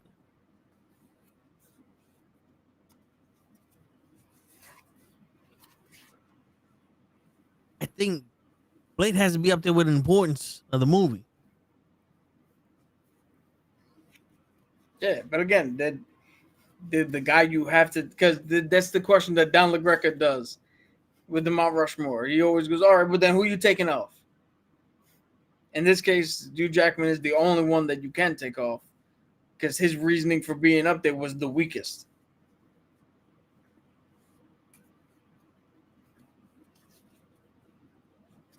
All right. Joe wants to know about Eyes of Wakanda. Yeah, so our main topic. So Eyes of Wakanda, an animated, not even series, mini series, 4 episodes, 30 minutes an episode, I believe. Yeah, something like that. It was rumored to a few years ago at Comic-Con to be coming out. First, it was a live action thing. Then it was a animated. Then it was all about the Dora Milaje. Then it kind of disappeared, and to little fanfare, Disney Plus just threw it up on the streaming shit. And what it is it's an anthology of not Wakanda and the Black Panther, not even the Dora Milaje, but another secret force that Wakanda has employed that has been working throughout history before we get to Black Panther 1 to keep Wakanda hidden and to make sure vibranium doesn't get out into the world. And this force is so secretive that even I don't even remember what the fuck it's called. It has something to do with wolves, I think. But while Toad's looking that up, essentially what it is each episode focuses on one character from a different era that is on a mission to either prevent or to reclaim and recapture a piece of Wakandan tech or vibranium that has gotten out into the world where it shouldn't have. So before I give our thoughts, I don't know if you want to like a play-by-play of each episode or whatever. What's up, Show? No, I was gonna ask, do they have Neymar in there? Because I know he got Wakanda stuff. No, because all this happens before. So this all happens in like 14 AD, like in the Greek era with what's his name? Achilles. With Achilles in the Trojan War. This happens in BC times in China, and a little bit closer to our time with the French and Sudanese War, I believe. I think that's the war that they were referencing in that. So this takes place before anybody even knows about Namor, because remember in Wakanda Forever, nobody knew Namor existed. It was only whispers of the god. Hatud Khan. Hatud Zahar's agents. The equivalent of CIA. It's HATUTZARAZE. Yep, that one. You have the lion, which was the guy that not Noni faced, where she was Dora Milaje. So, do you want me to do a little play-by-play before we get into our thoughts about it? Yeah. Just describing with each episode. So, episode 1, we have a woman who was a former Dora Milaje but didn't quite fit the mold, was kicked out. But the trope, here's the weird thing, because as original as this is, it still follows the same tropes, where the person who went through the training, who got kicked out, can now be sent undercover because nobody knows that person. And that quite literally is what happened. They sent her undercover to stop the lion, who was using Wakandan tech to essentially create a water world with ships and free people, but really just take them, and he's the new master instead of the country they were in. War dogs. See, I knew it was war dogs. That's what they call. So she essentially is sent to stop him, because he literally fucks up everybody they've sent before, because he trained all of them. So he knew the tactics. He knew what to expect. She was the wild card. She fails her way to success because she didn't recover anything, I think, except for the mask. It all was lost to the water. So Namor could have found it, or Atlanteans could have found this shit beforehand, but she didn't recover anything, but I think except for his golden mask. And they gave her a ticket instead of she turned down being reinstated into the Dora Milaje, and she became a war dog. Then the second episode, they sent out another agent to the Battle of Troy to assist Achilles, because I think Helena Troy had a medallion that had vibranium in it. And that was the big story around that, was him being a stranger in his own home, because he had to leave Wakanda for 9 years, live with the Greeks, fight with the Greeks, train with the Greeks, sold the world. And now that he's come back, it kind of is what happens with a lot of military, is you leave and you live an entire lifetime if you stay long enough. And when you come back, you don't fit in to where your former life was, because they don't move like you. They don't talk like you. They're not as regimented back home. Like, all the shit you did for the last 20 years is nowhere present. Then the third one was this dude who went to China because one of their dragons had the vibranium tongue in the statue. And he just so coincidentally was found, because he set himself up, but he was found by the woman who was the Iron Fist at the time. And that episode, we'll get into what our thoughts about that episode is, but essentially the Iron Fist hunts him down to take back the statue, and just hilarity ensues in that one. Then the final one is an actual good one, because that's the one with the, I think again it's the French and the South Sudan war that happened. And essentially what it is the prince at the time, or the fourth in line, is training to be a war dog. They're actually going to they're retrieving a piece of weaponry. The last Black Panther from the future comes back in time to tell them to put it back. Because when they take it, something else happens, and cascading events where Wakanda never shows itself to the world. It stays secluded. Different aliens come down, right? So the Avengers beat Thanos, but then another set of aliens came down, and this time the world was too fractured, and Wakanda didn't want to help out. And by the time they got to Wakanda, it was too late, and they fucked up Wakanda, all because they took this weapon. So she went back in time to tell them to put the fucking weapon back. And what we learn is the weapon that they were taking was the axe that Killmonger was looking at the beginning of the Black Panther movie. So they had to leave it there so that it could be found and displayed in that museum so that Killmonger could take it, and he'll have the event of Black Panther 1 with T'Challa opening up the borders to Wakanda, in our timeline.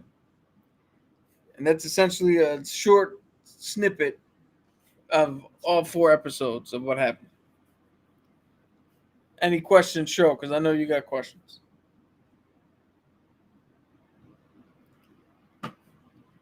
Insightful, as always. Yeah, so while we wait for Toe to return. My fault. You asked me a question?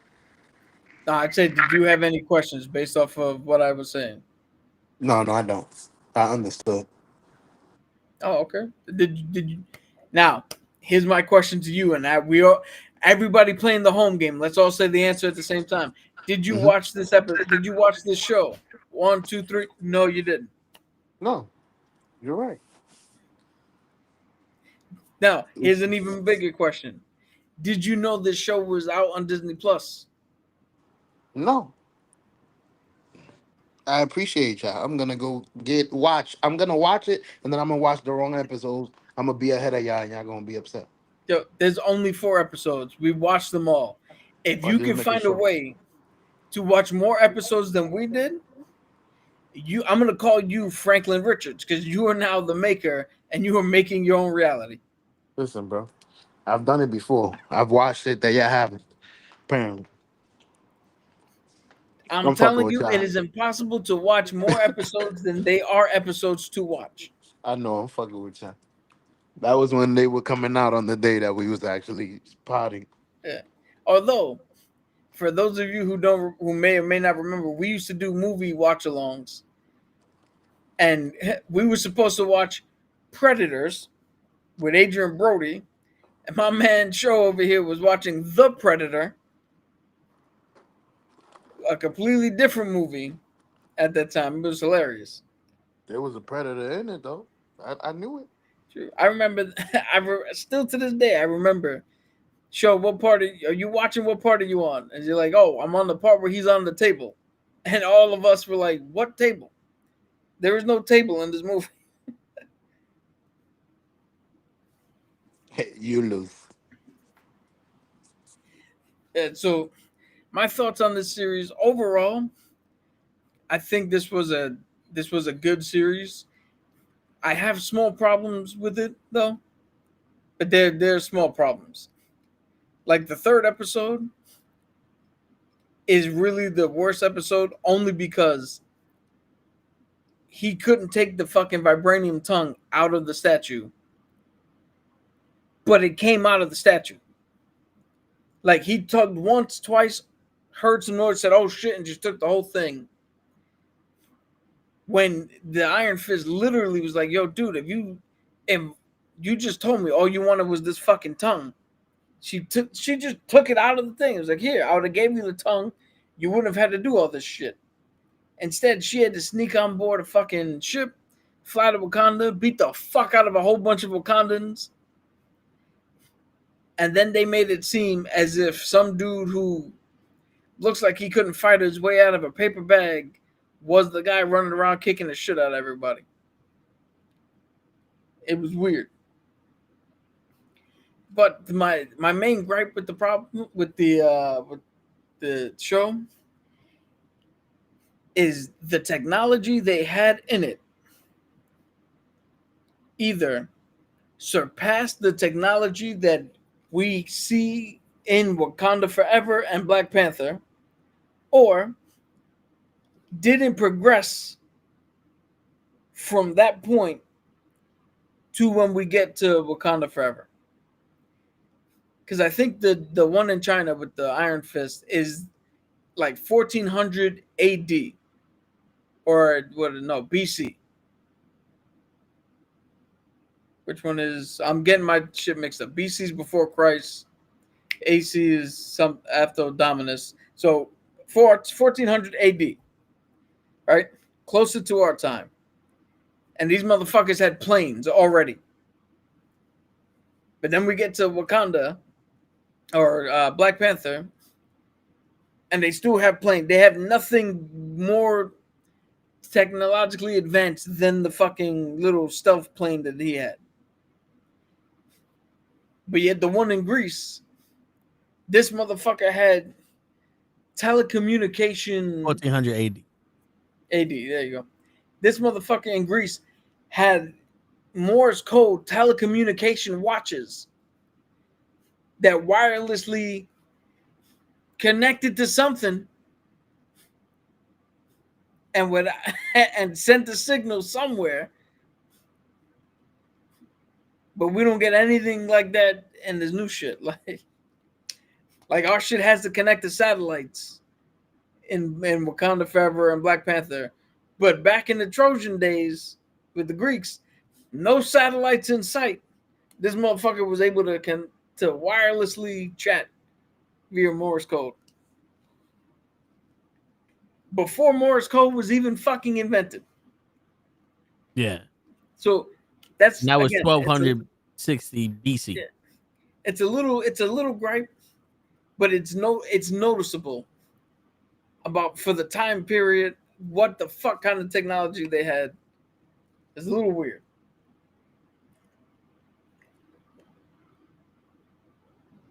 But I definitely recommend people watching it.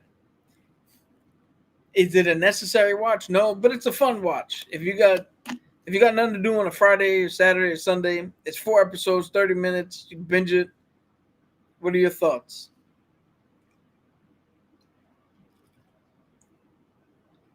Like you said, it was enjoyable. Part of me is like, damn, this motherfucker killed Achilles. And all he had was a vibranium arm, like a metal vibranium shit in his arm. And I'm like, Achilles is supposed to be the fucking deadliest warrior in the world. And I know it's a cartoon. It's like you just wiped out everything. Like, if Wakanda's that good that their CIA agent can wipe out Achilles, why did we need any other fucking army for shit? And why did they lose to the fucking aliens when they came in to fight Wakanda? It's like, what? Did y'all training suck after that or what? Now, here's a question that's gonna bake your noodle, according to the Matrix. Did he know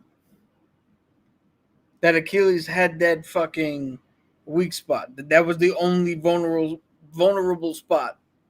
Or was he just trained to stop somebody from moving? You cut their fucking Achilles tendon, they can't run after you.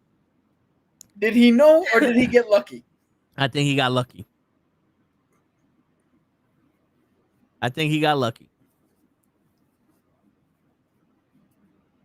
Because even Iron Fist beat the shit out of a bunch of people, a bunch of war dogs in a room. And they're like, yo, that's the fastest I ever seen anybody do shit. But then this motherfucker is holding his own with Iron Fist. Like, maybe she's holding back. Maybe she's holding back. Yeah, we give it a but come on now. Yeah, but he was a big fuck up too. Yeah. But it's like, come on now. Like, I get it. It's a cartoon, but shit, man. Do you need to knock out Tyson and everybody in these cartoons to show how good you are? You know? I think this is the overarching problem with Marvel. Is they can put out a product that even us saying 100 times we like it, we enjoyed it, go watch it. We could spend more time sitting there going, but this was wrong, this was wrong, this was wrong. How much more would it have affected you if at the end Achilles was like, you betrayed me, and the guy's like, no, and he told Achilles the truth, and Achilles was like, well, okay, go ahead, go complete your mission, because he knows that the mission is important, whatever, and the guy jumps on his plane, and there's no pilot there. It's just the plane goes back like it's autopilot, whatever. It measures the vibranium waves and it goes to whatever. And while Achilles is looking at him fly away, homeboy shoots him in the fucking Achilles with an arrow, and this guy has to watch Achilles fucking die and suffer because that was the one time Achilles put his guard down, and now he has to suffer with I'm back in a country after 9 years that I don't feel like I belong in. And I watched my best friend die because of this shit. Was it worth it? Because that was pretty much what he was. He was like, yo, I just spent 9 years out there doing this shit, and I come back to being a stranger. Is it worth it? That's another good question. Does he even know Achilles died? No, I don't think so. Because again, if he got lucky, then he shouldn't have known. But if he knew, then he knows. Yeah. But see, this is the complexity, right? This is the weird dichotomy that Marvel has done. Because in the same episode, I can sit here and go, yo, if he knew, that is deep storytelling to show us a man who befriended a brother during war. And trust me, I know how quickly friendships and brotherly bonds can be formed when you're in a military setting. And I didn't even fucking see action. So I know how fast they form. This man in 9 years spent every day with this group of people and with Achilles. And the complexity of the fact that let's go with the assumption he knew. He had to take out his fucking brother for the betterment of his nation, and then had to go home, and much like a Vietnam vet, had to be a stranger in his own home. And the only thing he could do to remedy it was to tell the director, put me out on more fucking missions. Because I no longer belong here. That's deep fucking writing. Yeah. Now the dichotomy for Marvel, which is a head scratcher, is you immediately juxtapose that with, did he know that Achilles was weak? How the fuck did he know him? If he didn't, he just stabbed some dude in the foot and left him to die, and he didn't know about it. Like that's the dichotomy. All the gravitas and good shit they do is immediately undercut by the sheer nature of they took a swing that was unnecessary. Yeah. So now we're looking at somebody who went up to bat up by 14 with nobody on base, and pulled his shoulder, hitting a home run. And we're like, yeah, the motherfucker hit a home run. Great. But he fucked himself up. Did he need to swing the bat? He could have fucking bunted. Yeah. Yeah, no, it's true. And I know people like, oh, you're looking into deep to it and blah blah blah. It's like cool, but you're also rewriting history. And to the statement for anybody who's like, oh, Vic, you're looking way too deep into it. I like fucking storytelling.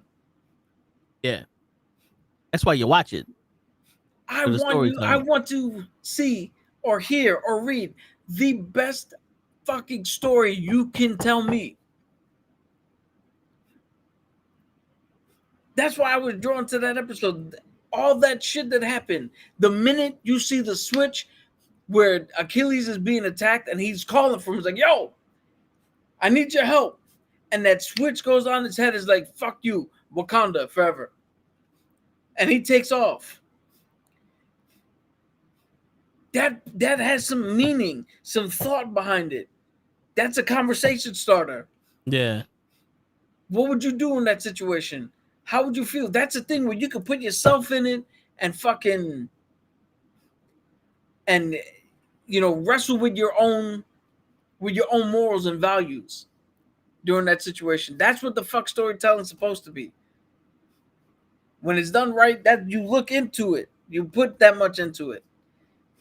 Because if you're not supposed to put that much into it, what the fuck are we? It's the Fast and the Furious, where you just watching shit blow up on screen just because it's better than sitting and watching the paint on your wall dry. But even then, we're saying, how the fuck did he have a brother that no one knew about? And he looks like a white boy that has blonde hair, blue eyes, when his mother's completely Mexican, his father's completely Mexican, his sister's completely fucking Italian, and he's fucking, I don't know what the fuck. And he's from Brazil. You know what I'm saying? It's like, wait, we're still questioning the shit that goes, just fucking watch it, bro. Like, wait, how does this make sense?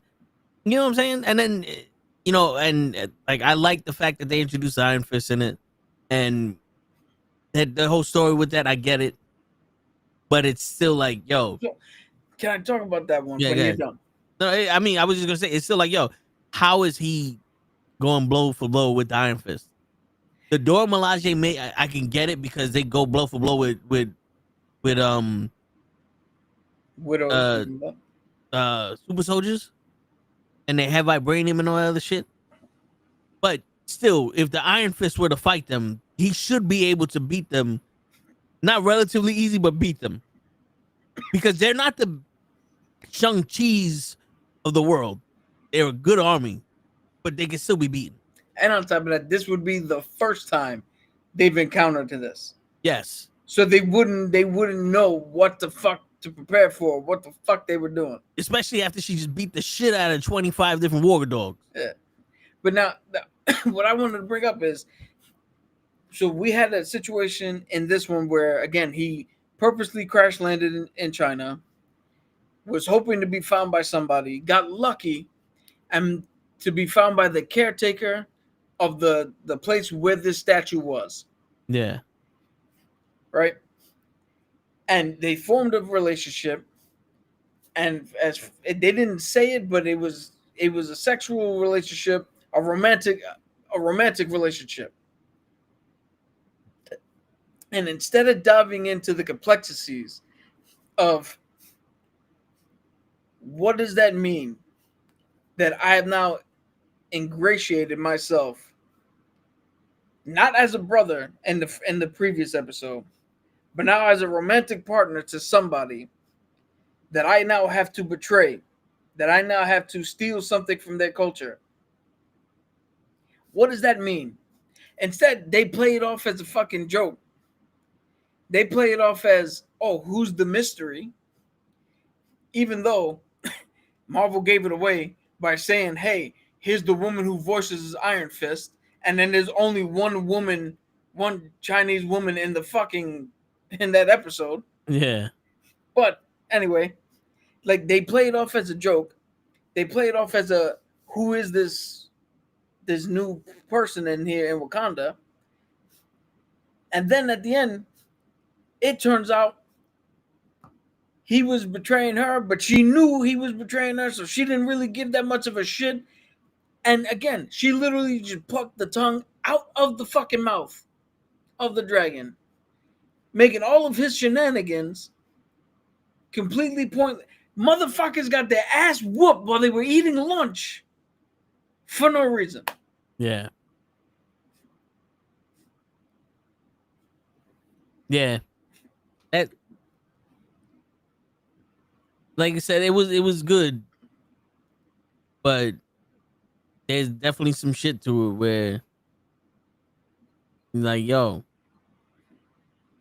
because the lion in the first one, they sent him out and he's like, oh, this is amazing what it is to be free and blah, blah, blah. And then he basically creates Wakanda and make people do the same shit Wakanda did to him and then calls it freedom. Yeah. And he doesn't see that. And I don't think the girl saw that either. And like, no one mentions like, yo, bro, are you not, you're free, but these people are enslaved. That's not freedom. They don't have a choice here.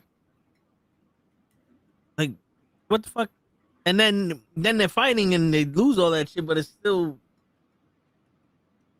How did you expect to get anything if you're supposed to be the spy and then you're gonna go fight this dude and blow everything up? Like, at least in Wakanda Forever, the girl that the queen went to go get the princess was, yo, let's get the fuck out of here. No one knows I'm here. Let's get the fuck out of here. And they got the fuck out of there. She was a spy. She didn't just come up and say, where the fuck is the queen? Plan A. I'm like, shit, they saw me. Plan B, hide. No. You know what I'm saying? Like, that was a spy. They showed why the queen asked for her. You know what I'm saying? Like, they didn't pull the alarm and then try to make a plan. No. They just she went in there, she did her business, she got out. Beautiful. Now, handle yours. I did my job. You sent her because no one would know who the fuck. And he recognized the minute he goes, you're not one that I trained, but I know you're one of them. Well, that kind of fucked up everything, didn't it? You're not supposed to know that I'm one of them. How did you know? I trained all of them and you act the exact same way as the ones I trained. You can see that? You're not supposed to be able to see that. Like, again, I get it. It's a 30-minute cartoon. God forbid you have some kind of logic in there. But we need to show that we're just gonna kill Achilles. We're gonna outsmart and beat up the Iron Fist. And also, like you said, this is another thing. You're supposed to be so good at your job. You're supposed to be all this shit. And the last thing you think of is, if I just take the tongue, would she be as mad? Because the girl's like, if you would have asked me, I'd have gave it to you. They developed a fucking relationship. Him and Achilles. Both of these, a friendship and a lover. You're telling me Achilles wouldn't have understood, but he's like, yo, bro, I've been doing this shit for 9 years looking for that. For my people. I need to go get that. Achilles would have been like, let's win the war and go get that. Or let's go get that and then win the war. Yeah. You know what I'm saying? This girl already proved if you would have said, I need the tongue, you would have got it. Especially after you would have showed her you got a fucking spaceship. She would have been like, fuck you need the tongue for? This very powerful metal. Bullshit. You see that thing right there? It can fly. What? Yeah, I need that back. Y'all can't have my shit. Yeah, maybe we shouldn't have your shit here. You know what I'm saying? I'm the protector of Kung Lao. I'm the fucking immortal Iron Fist. I do like the fact that she beat the shit out of the war dogs, but it's also like, well, hold up now. Why ain't the war dogs ain't that good or what? Yo, that's the thing about that episode. Is like we just spent 2 episodes watching the recruitment of somebody who's going to be a war dog. the actualization of how tough the war dogs are, the complete decimation of the fucking war dogs.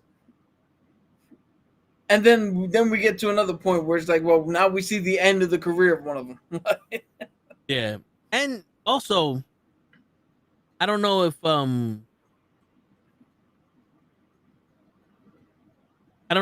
if you caught on to this, but in the first Wakanda, didn't she have to make sensors to keep the vibranium on the track? And they had to turn off the shit so they could fight. Otherwise, it would destroy. And then now they're just riding on the same train that was happening fucking centuries before the first Wakanda. Yo, it's like what? Like the continuity of this is like you have a train going off a track that's not connected to nothing, and then we go into a train that's only in a mountain that's mining vibranium, that's connected to the mountain that has to be stabilized. And on top of that, in the past it was color coded. Yeah. So what? And then you have all these weapons, and none of them use the weapons in this trophy room. Yo, this lady, that's another thing that's weird. This lady went to go hunt down the lion who had all these vibranium artifacts and weapons. And they gave her 2 kukris. Which are curved daggers. That are that fucking big. Yeah. Oh, and I misspoke. Not kukris. Karambits. There you go. Yeah, kukris are bigger than that. But yeah. They gave her 2 fucking karambits. Hooked blades that big to go fight the man made of fucking vibranium. Give her vibranium weapons. The dude who fought Achilles had a fucking vibranium arm. Which he apparently didn't do shit. Yeah, he had some shit, but it didn't do shit. Well, I think he was trying not to. Yeah, probably. Which again makes me think he didn't know that would be the kill shot. And how did he not have something that contained the vibranium in that thing? Well, remember when she gave him the necklace and then Achilles touched it, it fucking shot out, and all he did was touch it. Because remember, it stores kinetic energy, so anytime it moves. Yeah, so that's why he should have had something that can store it. Dude, yo, that was what year BC? In that time frame, what kind of technology you got? Motherfucking Achilles had a bronze sword. What kind of technology could you have realistically? Yeah, the fucking vibranium off. But listen, man, that's it. The next thing is in December, right? Mr. Wonderful? Yeah. Is it Mr. Wonderful? Wonder Man. Wonderful Man? Wonder Man. I keep calling him Paul Orndorff. But Wonder Man. So I guess we're going to have to come up with some other shit. Well, in a few weeks, we got Peacemaker. Yeah. Well, actually, next Thursday. So, yeah, we can talk about Peacemaker season 2. Well, next week, I'm off. So I don't know if this show's going to be on next week. You catch it when you catch it. Yeah. We're going to be, we'll talk about Peacemaker, at least the first whatever episodes they show. If that's the case. And we're talking about season 2 show. Not the Suicide Squad. Yeah. With the Black Daughter. And for anybody who asks, we skipped Creature Commandos because that was weird. They didn't hold an interest. Yeah, that was weird. I didn't get it. It was too busy about sex and shit for me. But because Dr. Frankenstein was fucking the woman that he made for Frankenstein and all his other bullshit. All right, cool. But yeah, on that note, ladies and gentlemen, coming tomorrow, we got game 1 of the preseason for the Giants and Jets, both victorious. And we're gonna see what's going on with that. We might even do a UFC 319 prediction. But on that note, ladies and gentlemen, it's your friendly neighborhood knuckleheads signing out. Peace, everybody.